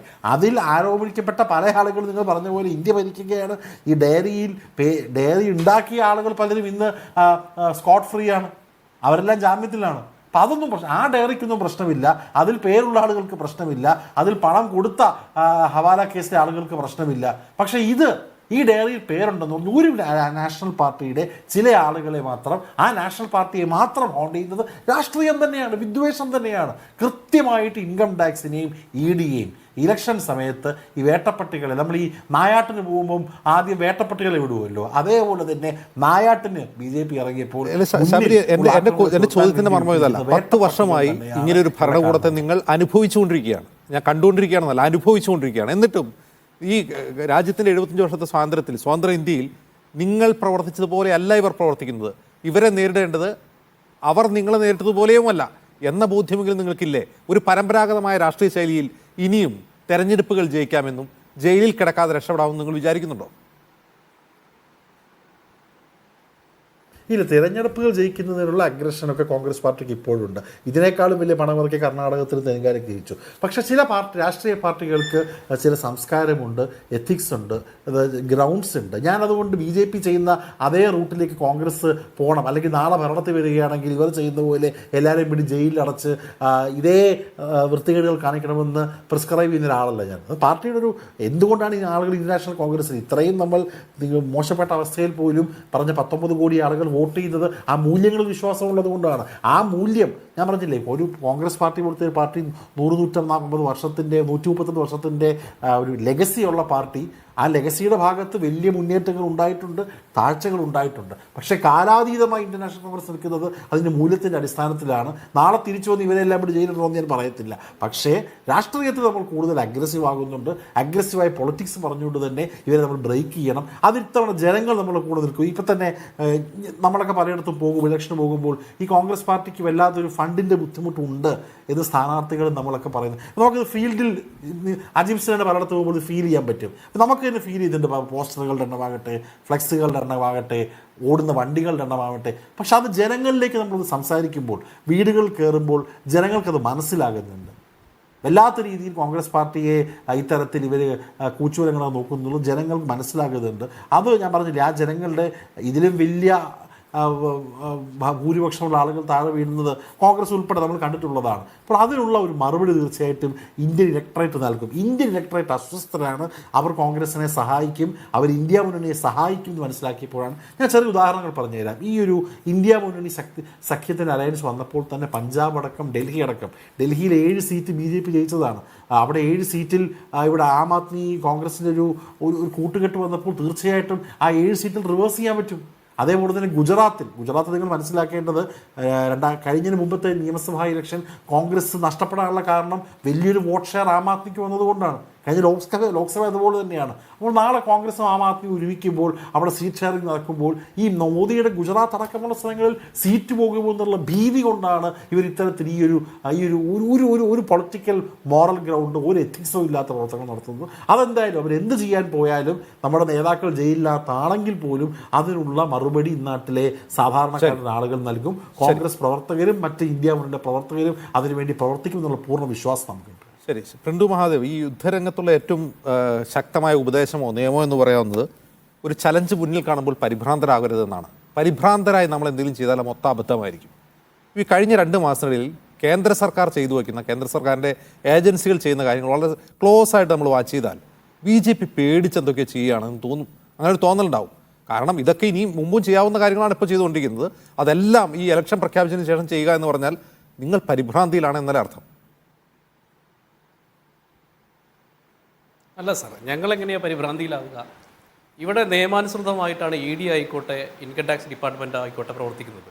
കാരണം BJPയുടെ അജണ്ടയ്ക്ക് അനുസരിച്ച് പ്രവർത്തിക്കുക എന്നുള്ളത് നിങ്ങൾ എങ്ങനെയാണ് അതിനെ പറയുക? ഇപ്പോൾ കെജ്രിവാളിനെ അറസ്റ്റ് ചെയ്തു, അത് ഇലക്ഷനോടനുബന്ധിച്ചിട്ടല്ലല്ലോ സാർ. കെജ്രിവാളിനെ ബന്ധപ്പെട്ട് കോടതി പറയുന്നു കെജ്രിവാളിനെ അറസ്റ്റ് ചെയ്യുന്നത് കുഴപ്പമില്ല, അപ്പോഴല്ല അറസ്റ്റ് ചെയ്യേണ്ടത്. പിറ്റത്തെ ദിവസം, പിറ്റത്തെ മണിക്കൂർ ഞങ്ങൾ അറസ്റ്റ് ചെയ്യും. അത് ഞങ്ങളുടെ അജണ്ടയാണ്. അഴിമതിക്കെതിരെ ഞങ്ങൾ നടത്തുന്ന പോരാട്ടമുണ്ട് 10 വർഷമായിട്ട്. അത് മുഖ്യമന്ത്രി ആയിക്കോട്ടെ, മുഖ്യമന്ത്രിയുടെ മകളായിക്കോട്ടെ, ഇനി ഏതെങ്കിലും പ്രസ്ഥാനമായിക്കോട്ടെ, ഞങ്ങൾ കൃത്യസമയത്ത് ഇപ്പോൾ നിങ്ങൾ പറഞ്ഞില്ല, ഇപ്പോൾ തോമസ് ഐസക്ക് ഇപ്പോൾ 9 തവണ അദ്ദേഹത്തിനോട് ED ഹാജരാകാൻ പറയുന്നു. ആദ്യം ഹാജരാകാൻ സാധിക്കുന്നില്ല. ഞങ്ങൾ പറയുന്നു നാളെ ഹൈക്കോടതിയിൽ സമീപിച്ചിട്ടുണ്ട്. ഹൈക്കോടതി തോമസ് ഐസക്കിനെ അറസ്റ്റ് ചെയ്യുന്നതിൽ അല്ലെങ്കിൽ ചോദ്യം ചെയ്യുന്നതിൽ വിരോധമില്ല എന്ന് പറയുന്ന നിമിഷത്തിൽ അദ്ദേഹം സ്ഥാനാർത്ഥിയാണ്, അദ്ദേഹത്തെ ഞങ്ങൾ ചോദ്യം ചെയ്യും. ആളുകൾ സുവേന്ദു അധികാരി, അജിത് പവാർ, അശോക് ചവാൻ, ഈ 4 പേർക്കെതിരെയുള്ള പോരാട്ടം നിങ്ങൾ അവസാനിപ്പിച്ചോ? അല്ല, അവർക്കെതിരെയുള്ള പോരാട്ടം എന്ന് പറയുന്നത് ED തുടങ്ങിയ പോരാട്ടം, അത് അന്വേഷണം അവസാനിപ്പിച്ചതായിട്ട് എവിടെയാണ് പറഞ്ഞിട്ടുള്ളത്? അല്ല, പോരാട്ടം അവസാനിപ്പിച്ചാൽ അത് ED, പോരാട്ടം നടത്തുന്നത് BJP, അങ്ങനെയാണോ? അങ്ങനെയല്ലോ സാർ. ഞങ്ങൾ നരേന്ദ്രമോദി സർക്കാരിനെ സംബന്ധിച്ചിടത്തോളം അഴിമതിയുടെ 10 രൂപയുടെ, ഞങ്ങളെപ്പോഴും പറയും 1 രൂപയുടെ അഴിമതി ആരോപണങ്ങളില്ലാത്ത, നിങ്ങൾ ഇലക്ട്രൽ ബോണ്ട് എന്ന് പറഞ്ഞാൽ ഞങ്ങൾ കൃത്യമായിട്ട് മേടിച്ചത് ഞങ്ങൾ പറയുന്നുണ്ടല്ലോ, ഇല്ലാന്ന് ഞങ്ങൾ പറയുന്നില്ലല്ലോ. ആരോപണങ്ങൾ കോടതിയുടെ എന്താണ് വാങ്ങിയത് എങ്ങനെയാണെന്നുള്ളതല്ല, എങ്ങനെ വാങ്ങിച്ചു എന്നുള്ളതാണ് പ്രശ്നം. ED വിട്ട് റെയ്ഡ് നടത്തുക, ഇലക്ട്രൽ ബോണ്ട് വാങ്ങുക. ഇപ്പോൾ ഡൽഹി ലിക്വർ അഴിമതി കേസിൽ ഒരാളെ പ്രതിയാക്കുക, അയാളെ 5 കോടി വാങ്ങിച്ച് അയാളെ മാപ്പ് സാക്ഷിയാക്കുക, എന്നിട്ട് അരവിന്ദ് കെജ്രിവാളിനെതിരെ മൊഴി പറയിപ്പിക്കുക, പിന്നെ 25 കോടി വാങ്ങുക, അങ്ങനെ അരവിന്ദ് കെജ്രിവാളിനെ അറസ്റ്റ് ചെയ്യുക. ഇതൊക്കെ ആൾക്കാർക്ക് അറിയാം. ഇതാണോ നിങ്ങൾ നടന്ന പോരാട്ടം? അല്ല അജിം സാറേ ഇവിടെ നിങ്ങളുടെ വർത്തമാനം കേട്ട് കഴിഞ്ഞാൽ ഇവിടെ ഈ ഇങ്ങനെ ഫണ്ട് മേടിക്കുന്ന പ്രസ്ഥാനം BJP മാത്രമാണ്. ഞങ്ങൾക്ക് ഇപ്പൊ electoral bond ഞങ്ങളുടെ കേജ്രിവാളിനെതിരെ നിങ്ങൾ എങ്ങനെയാണ് മൊഴി ഉണ്ടാക്കിയത്? അതൊന്ന് പറയാമോ? എങ്ങനെയാണ് ആ കേസിൽ പ്രതി മാപ്പുസാക്ഷിയായി കേജ്രിവാളിനെതിരെ മൊഴി കൊടുക്കുന്നത്, പിന്നെ 25 കോടി ഇലക്ട്രൽ ബോണ്ട് കൊടുക്കുന്നത് എങ്ങനെയാണ്? ഇതൊക്കെ കേജ്രിവാളിന്റെ കേസിനകത്ത് ഒരു മാപ്പ് സാക്ഷി മാത്രമല്ലല്ലോ സാർ, ഒരു മാപ്പ് സാക്ഷി മാത്രമല്ലല്ലോ സാർ, അതുമായി ബന്ധപ്പെട്ട് സിസോദി എന്തിനു ഉള്ളിൽ കിടക്കുന്നത്, കവിത എന്തിനാ അറസ്റ്റ് ചെയ്തത്? കേജ്രിവാളിന്റെ കാര്യം ചോദിക്കുന്നത്. അല്ല ഞാൻ പറയട്ടെ, അല്ല കേജ്രിവാളിന്റെ കാര്യം തന്നെ പറയട്ടെ സാർ. അല്ല കേജ്രിവാളിന്റെ കാര്യം തന്നെ സാർ പറയുന്നത്, ഒരു മന്ത്രിസഭയിലെ അല്ലെങ്കിൽ ഒരു ഇലക്റ്റഡ് ആയിട്ടുള്ള മുഴുവൻ MLA-മാരെയും ചുറ്റും നിർത്തിയിട്ട് ഒരു മദ്യനയം രൂപീകരിച്ച് അതിന്റെ പങ്ക് MLA-മാരും മന്ത്രിമാരും MP-മാരും അടക്കം പറ്റിയിട്ട് അത് പറ്റിയതിന്റെ യഥാർത്ഥ സൂത്രധാരൻ അറസ്റ്റ് ചെയ്യുന്നതിൽ എന്താ പ്രശ്നം? ഉണ്ടാവണല്ലോ സാർ. മാപ്പ് സാക്ഷികൾ ഇല്ലാതെ പറയാത്ത ആരോപണമാണ് ഇപ്പൊ പ്രിന്റു മഹാദേവ്. അല്ല ഗോവയിലെയും പഞ്ചാബിലെയും ഇലക്ഷനിലെ പണം എവിടെയാണ് സാർ? ഗോവയിലെയും പഞ്ചാബിലെയും ഗോവയിലും പഞ്ചാബിലും ഈ കള്ളപ്പണം ഉപയോഗിച്ചിരുന്നില്ല. ആ സമയത്ത് നിങ്ങൾ എവിടെയായിരുന്നു പിടിക്കാതെ? ആ പണം ഏതാണ്, എവിടെയാണ് ആ പണം? അതിന്റെ തെളിവ് ഉപയോഗിച്ചിട്ടുണ്ട്. ഞാൻ പറഞ്ഞിട്ട് കോടതിയിൽ കിടക്കുന്ന കേസല്ലേ, നിങ്ങൾ തെളിയും. അല്ല കോടതിയിൽ കിടക്കുന്ന ഒരു കേസല്ല സാറേ. ആ കേസുമായി ബന്ധപ്പെട്ട 1000 കോടി രൂപയുടെ അഴിമതിയാണെന്നുള്ള കാര്യത്തിൽ യാതൊരു സംശയവും ഞങ്ങൾക്കില്ല. അത് പകൽ പോലെ വെളിച്ചമാണ്. അത് കോൺഗ്രസ് ശബരിനാഥിന്റെ പാർട്ടിയാണല്ലോ ആദ്യമായിട്ട് അത് ഉന്നയിച്ചത്. ഈ വിഷയം ആദ്യമായി ഉന്നയിച്ചിട്ട് ED അന്വേഷണം വേണമെന്ന് പറയുന്നത് ശബരിനാഥിന്റെ പാർട്ടിയല്ലേ? ഈ ഇന്ത്യ സഖ്യത്തിന് വരുമ്പോഴല്ലേ ഈ കെജ്രിവാൾ ഇപ്പൊ നിങ്ങൾക്ക് വലിയ ആളായി മാറിയത്, മഹാനായി മാറിയത്? ഈ കെജ്രിവാളിനെതിരെ ആദ്യമായിട്ട് സമരം ചെയ്തത് കോൺഗ്രസ്സുകാരല്ലേ? പിന്നെ ഇന്ത്യ സഖ്യത്തിന്റെ ഭാഗമാകും നിങ്ങൾ ഈ പറയുന്ന പോലെ. ഇന്ത്യ സഖ്യത്തിന്റെ ഭാഗമായിട്ട് കെജ്രിവാൾ വന്ന അദ്ദേഹം പുണ്യാളൻ, പിണറായി വിജയൻ എന്ന പുണ്യാളൻ. അത് നിങ്ങൾക്ക് നിങ്ങൾ അജിത് പവാർ നിങ്ങളുടെ കൂടെ അല്ലാതിരുന്നപ്പോൾ അദ്ദേഹം അഴിമതിക്കാരൻ, നിങ്ങളുടെ കൂടെ വന്നപ്പോൾ മഹാൻ. അതെങ്ങനെയാ? അല്ല ഞങ്ങളെ സംബന്ധിച്ചിടത്തോളം അങ്ങനെയല്ല. ഞങ്ങളെ സംബന്ധിച്ചിടത്തോളം അഴിമതിക്കെതിരെയുള്ള പോരാട്ടം അത് വീണ വിജയൻ ആയിക്കോട്ടെ, പിണറായി വിജയൻ ആയിക്കോട്ടെ, കേജ്രിവാൾ ആയിക്കോട്ടെ, അത് ഇനി പ്രസ്ഥാനമായിക്കോടെ ഞങ്ങളുടെ പോരാട്ടം തുടരും. ആ പോരാട്ടത്തിൽ ഒരു മന്ത്രിസഭ എന്ന രീതിയിൽ സ്വാഭാവികമായിട്ട് ED ആണോ ഇന്ത്യൻ നിയമപരമായ പോരാട്ടമാണ്. രാഷ്ട്രീയവൽക്കരിച്ചിട്ട് ഇത്തരത്തിൽ മുഖ്യമന്ത്രിയുടെ മകളായാലും അരവിന്ദ് കെജ്രിവാൾ ആയാലും അവർ പോരാട്ടം തുടരുമെന്നാണ് പറയുന്നത്. കാരണം ED ഒരു ESIR ഇട്ട് കഴിഞ്ഞു ഈ മാസപ്പടി കേസിൽ. നിങ്ങളും സ്കാനറിലാണ്.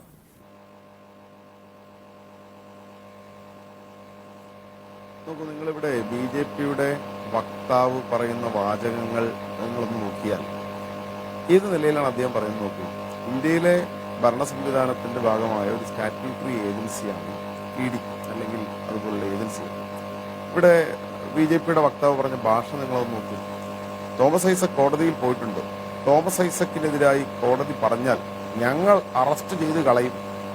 അതിന് മാത്രമുള്ള തടിയൊന്നും ഇപ്പൊ BJPക്ക് ഇല്ല. അത് പോട്ടെ, ഞങ്ങൾ അറസ്റ്റ് ചെയ്യും എന്ന് വെച്ചാൽ ആരാ? BJPയുടെ വക്താവ് സമ്മതിക്കുകയാണ്. ഞങ്ങൾ EDയെ വെച്ച് ചെയ്യുന്നതാണ് ഇതെല്ലാം എന്ന് സമ്മതിക്കുന്നതിന് തുല്യമല്ലേ? നിങ്ങൾ നോക്കൂ, നമ്മുടെ രാജ്യത്തിനകത്ത് ഇപ്പോ BJPയുടെ പറഞ്ഞല്ലോ, അഴിമതി വിരുദ്ധതയെ കുറിച്ചിട്ടൊക്കെ പറഞ്ഞു. ആ മദ്യനയ അഴിമതി കേസിൽ ആദ്യം ജയിലിൽ പോയ ആളുടെ കയ്യിൽ നിന്ന് എത്ര കോടിയാ BJP വാങ്ങിയത്? കേരളത്തിലെ ലോട്ടറി മാഫിയയുടെ തലവനായി തോമസ് ഐസക്ക് പിടിച്ച് പുറത്താക്കിയ സാന്റിയാഗോ മാർട്ടിന്റെ കയ്യിൽ നിന്ന് എത്ര കോടിയാ വാങ്ങിയത്? ഇങ്ങനെ ഇന്ത്യയിലെ ഓരോ കമ്പനികളിൽ നിന്നും മാർട്ടിന്റെ കയ്യിൽ നിന്ന് ആദ്യമായിട്ട് പണം മേടിച്ചത് നിങ്ങളാണ് സാർ. ഈ കേരളത്തിൽ സാന്റിയാഗോ മാർട്ടിനെ പരിചയപ്പെടുത്തി നിങ്ങൾ പാർട്ടിയാണ് സാർ. നിങ്ങളുടെ ദേശാഭിമാനി പത്രത്തിനാണ് 2 കോടി രൂപ EP ജയരാജൻ മേടിച്ചത് സാർ. സാന്റിയാഗോ മാർട്ടിൻ നമ്മൾ അറിയുന്നത് അങ്ങനെയാണ് സാർ. ഞാനൊന്ന് പറഞ്ഞോട്ടെ പ്രിന്റു, നിങ്ങളൊന്ന് അവിടെ നിൽക്കൂ, നിങ്ങളവിടെ നിന്നോളൂ. അപ്പോ ഇതെല്ലാം പണം വാങ്ങി ആളുകളുടെ ശവത്തിൽ നിന്ന് വരെ പണം കിട്ടിയാൽ ഞങ്ങൾ എടുക്കും എന്ന നിലപാടുള്ളതാണല്ലോ BJP. നേരത്തെ കണ്ടതാണല്ലോ, ശവപ്പെട്ടി കുംഭകോണം നടത്തിയ കാർഗിലിലെ ജവാന്മാരുടെ ശവപ്പെട്ടിയിൽ കുംഭകോണം നടത്തിയ പാരമ്പര്യമുള്ളവരാണ് ഈ നാട്ടിലെ BJP. ഇപ്പോ BJP ഈ EDയും CBIയും ഒക്കെയായി വന്നിട്ടുള്ള എന്താ? നിങ്ങൾ പിണറായി വിജയനല്ല, നിങ്ങൾ ആർക്കെതിരെ വേണമെങ്കിൽ അന്വേഷിച്ചോ. നിങ്ങളുടെ അന്വേഷണത്തെ ഒരു നിലയിലും ഞങ്ങൾ ഭയപ്പെടുന്നില്ല. നിങ്ങൾ അതൊന്നും കാണിച്ച് വരട്ടാൻ BJP വളർന്നിട്ടില്ല, BJP ആയിട്ടുമില്ല. പിന്നെ അജിംസെ, നമ്മൾ ഈ തെരഞ്ഞെടുപ്പും രാഷ്ട്രീയവും ഒക്കെ ഒരു പ്രത്യയശാസ്ത്രത്തിന്റെ അടിസ്ഥാനത്തിൽ നാടിന് വേണ്ടിയുള്ളതാണ്. തങ്ങളുടെ ഏകാധിപത്യ ഭരണം നടപ്പിലാക്കാൻ RSSും BJPയും നടത്തുന്ന നാടകങ്ങളിൽ തങ്ങൾക്ക് ഏത് വിധേനയും ഈ രാജ്യത്തിന്റെ അധികാരം ഉണ്ടാക്കുന്ന ആർക്ക് വേണ്ടിയിട്ടാ? ഈ നാട്ടിലെ പാവങ്ങളെ സഹായിക്കാനാ? ഈ നാട്ടിലെ കോർപ്പറേറ്റുകൾക്ക് ലാഭമുണ്ടാക്കാൻ, തങ്ങളുടെ കീശ വലിപ്പം കൂട്ടാൻ, ഇതിനു വേണ്ടിയാണ് BJPയുടെ ശ്രമം. ഇപ്പൊ ഞാൻ പറഞ്ഞല്ലോ, BJP ഈ തെരഞ്ഞെടുപ്പിൽ ഭയപ്പെടുന്ന ഏറ്റവും പ്രധാനപ്പെട്ട കാര്യം എന്താ? BJP ഈ തെരഞ്ഞെടുപ്പിൽ പരാജയപ്പെടും. അധികാരത്തിൽ തിരിച്ചെത്തിയില്ലെങ്കിൽ ഇന്ത്യയിലെ ജനത്തിനു മുമ്പിൽ എണ്ണി BJPയുടെയും പ്രധാനമന്ത്രി അടക്കമുള്ള ആളുകൾ കണക്ക് പറയേണ്ടി വരും. ഏതിന്റെയൊക്കെ കണക്ക്? പുൽവാമയിൽ കൊല്ലപ്പെട്ട ജവാന്മാരുടെ ജീവന്റെ കണക്ക് പോലും ഈ BJPയുടെ നേതാക്കളാണ് പറയേണ്ടി വരിക. അന്നത്തെ ഗവർണർ പറഞ്ഞല്ലോ, ആ ഗവർണറെ കേസിൽ കൊടുക്കാനല്ലേ നോക്കിയത്. അപ്പോ ഇങ്ങനെയുള്ള രാജ്യത്തിലെ ജവാന്മാരുടെ കൊലയ്ക്ക് പോലും കണക്ക് പറയേണ്ടി വരും എന്ന ഭീതിയിൽ നിന്ന് ഏത് വിധേനയും അധികാരത്തിലെത്താൻ പറ്റുമോ അതിന് ഞങ്ങൾ എന്തു വഴിയും സ്വീകരിക്കും. അതാണ് ഇപ്പോ BJP ചെയ്തുകൊണ്ടിരിക്കുന്നത്. BJP മനസ്സിലാക്കേണ്ട കാര്യം, 303 സീറ്റുള്ള നമ്മുടെ രാജ്യം ഒരു അടിയന്തരാവസ്ഥ കാലം കണ്ടതാണ്. അത് വളരെ ചുരുങ്ങിയ വർഷങ്ങൾ മാത്രമാണെങ്കിലും അതിന്റെ ഒരു ഇന്റൻസിറ്റി ഭീകരമായിരുന്നു. ഒന്ന് ആലോചിച്ച് നോക്കൂ, ഈ 10 വർഷം നമ്മുടെ രാജ്യം നേരിട്ടുകൊണ്ടിരിക്കുന്ന പൗരാവകാശ ലംഘനങ്ങൾ, അഭിപ്രായ സ്വാതന്ത്ര്യ ലംഘനങ്ങൾ, രാഷ്ട്രീയ വൈരാഗ്യത്തോടെയുള്ള വേട്ടയാടൽ, ഇത് ആ അടിയന്തരാവസ്ഥ കാലത്തേക്കാൾ എത്രമാത്രം ഭീതിതമാണ്. അത് ഒരു അടിയന്തരാവസ്ഥ പ്രഖ്യാപിക്കാതെ പ്രിന്റു മഹാദേവോട് ചൂണ്ടിക്കാട്ടുന്ന പോലെ ഞങ്ങൾ നിയമത്തിനനുസരിച്ചാണ് നീങ്ങുന്നത്. എന്ത് ചെയ്യുന്നത് നിയമത്തിൻ്റെ അടിസ്ഥാനത്തിലാണ്. നിയമത്തെയും ഭരണഘടനയും മുന്നിൽ വെച്ചുകൊണ്ടാണ് അവർ ചെയ്യുന്നത് മുഴുവൻ. ഈ ഒരു ഭരണകൂടത്തോട് ഒരു രാഷ്ട്രീയ പാർട്ടികൾക്ക്, പ്രതിപക്ഷ കക്ഷികൾക്ക് ഒരു സാമ്പ്രദായികമായ പരമ്പരാഗതമായ രീതിയിലുള്ള രാഷ്ട്രീയ പ്രവർത്തനത്തിലൂടെ മറികടക്കാൻ, അതിജയിക്കാൻ കഴിയുമെന്ന് നിങ്ങൾ പ്രതീക്ഷിക്കുന്നുണ്ടോ? അജിംസ അതിനെ ഒറ്റ വാക്കിൽ പ്രതീക്ഷിക്കുന്നില്ല എന്ന് ഉത്തരം പറഞ്ഞു. വിസ്തീർണത്തിലേക്ക് പോകുന്നതിന് മുമ്പ് ഞാൻ ശ്രീ പ്രിന്റു മഹാദേവ് പറഞ്ഞ ഒരു കാര്യത്തിന് മറുപടി പറയാൻ ആഗ്രഹിക്കുന്നു. അതായത് കേജ്രിവാളിനെതിരെ കോടതിയിൽ ED ഹാജരാക്കിയിട്ടുള്ള, ED എടുത്തിട്ടുള്ള, കേജ്രിവാളിനെ പ്രതി ചേർത്തിട്ടുള്ളതിൽ ഒരൊറ്റ തെളിവേ ഉള്ളൂ. അത് ശരത് ചന്ദ്ര റെഡ്ഡി എന്ന വ്യക്തി, അദ്ദേഹം പ്രതിയായിരുന്നു. അദ്ദേഹം കൊടുത്തിട്ടുള്ള മൊഴിയാണ്. ആ മൊഴിയുടെ അടിസ്ഥാനത്തിലാണ് പിന്നീട് അതിനുശേഷമാണ് അദ്ദേഹത്തെ മാപ്പുസാക്ഷിയാക്കിയത്. അതിന് BJP അദ്ദേഹത്തിൽ നിന്ന് വാങ്ങിയത് 55 കോടി രൂപയാണ്. അദ്ദേഹത്തിന്റെ കീഴിലുള്ള മൂന്ന് കമ്പനികളിൽ നിന്ന് രേഖാമൂലം ഇലക്ട്രൽ ബോണ്ട് വഴിയായതുകൊണ്ട് അദ്ദേഹത്തിന്റെ കയ്യിൽ നിന്ന് 55 കോടി രൂപ വാങ്ങിയതിന്റെ തെളിവുകളുണ്ട്. ഇനി രേഖാമൂലം അല്ലാതെ ബ്ലാക്ക് മണി ആയിട്ട് പണം കൊടുത്തിട്ടുണ്ടാവും, ഉറപ്പാണ്. അത് എത്രയും നമുക്കറിയില്ല. അതുപോലെ മറ്റൊരു അദ്ദേഹത്തിലേക്ക് എത്തുന്നത് കവിതയിലേക്ക് ആദ്യം എത്തുകയും പിന്നെയാണ് കേജ്രിവാൾ. അതിനുള്ള ഒന്നാമത്തെ സാക്ഷി എന്ന് പറയുന്നത് അദ്ദേഹം ഒന്നാം പ്രതിയായിരുന്നു, ഈ കേസിലെ പ്രതിയായിരുന്നു മകുണ്ട രാഘവ റെഡ്ഡി. ഈ മകുണ്ട രാഘവ റെഡ്ഡിയുടെ മൊഴിയുടെ അടിസ്ഥാനത്തിലാണ് കവിതയിലേക്ക് എത്തുന്നത്. ആ മകുണ്ട രാഘവ റെഡ്ഡിയെ മാപ്പുസാക്ഷിയാക്കി.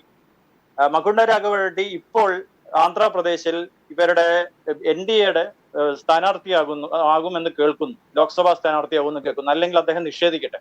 അപ്പോ സാക്ഷിയുടെ ഒരു സാക്ഷിമൊഴിയുടെ മാത്രം അടിസ്ഥാനത്തില യാതൊരു തരത്തിലുള്ള ഡോക്യുമെന്ററി എവിഡൻസോ പണം കൈമാറ്റം ചെയ്തതിന് യാതൊരു തെളിവുകളുമില്ല. പൂർണ്ണമായും കള്ളക്കേസാണ്.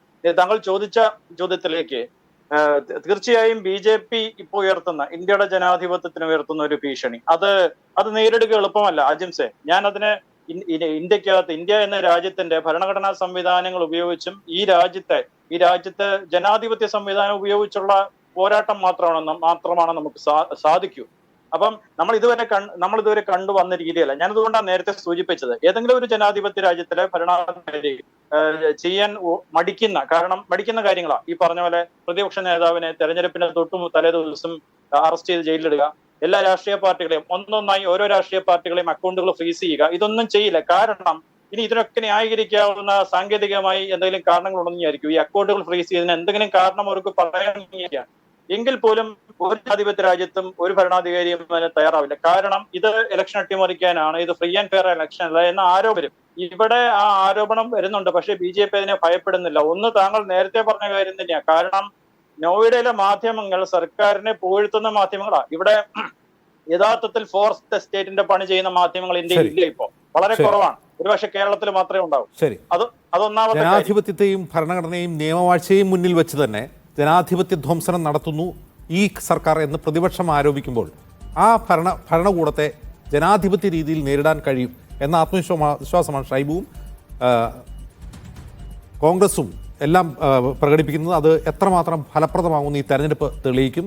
ഈ തെരഞ്ഞെടുപ്പിന് ശേഷം ഈ രാജ്യത്തിൻ്റെ ഭാവി എന്താണ് എന്ന ചോദ്യവും ഇവിടെ അവശേഷിക്കുന്നു. വളരെ നന്ദി ഷൈബു മഠത്തിൽ, ശ്രീ നിധിൻ കണിച്ചേരി, പ്രിന്റു മഹാദേവ്, കെ ശബരിനാഥൻ ഇത്രയും സംസാരിച്ചവർ ഇടവേള.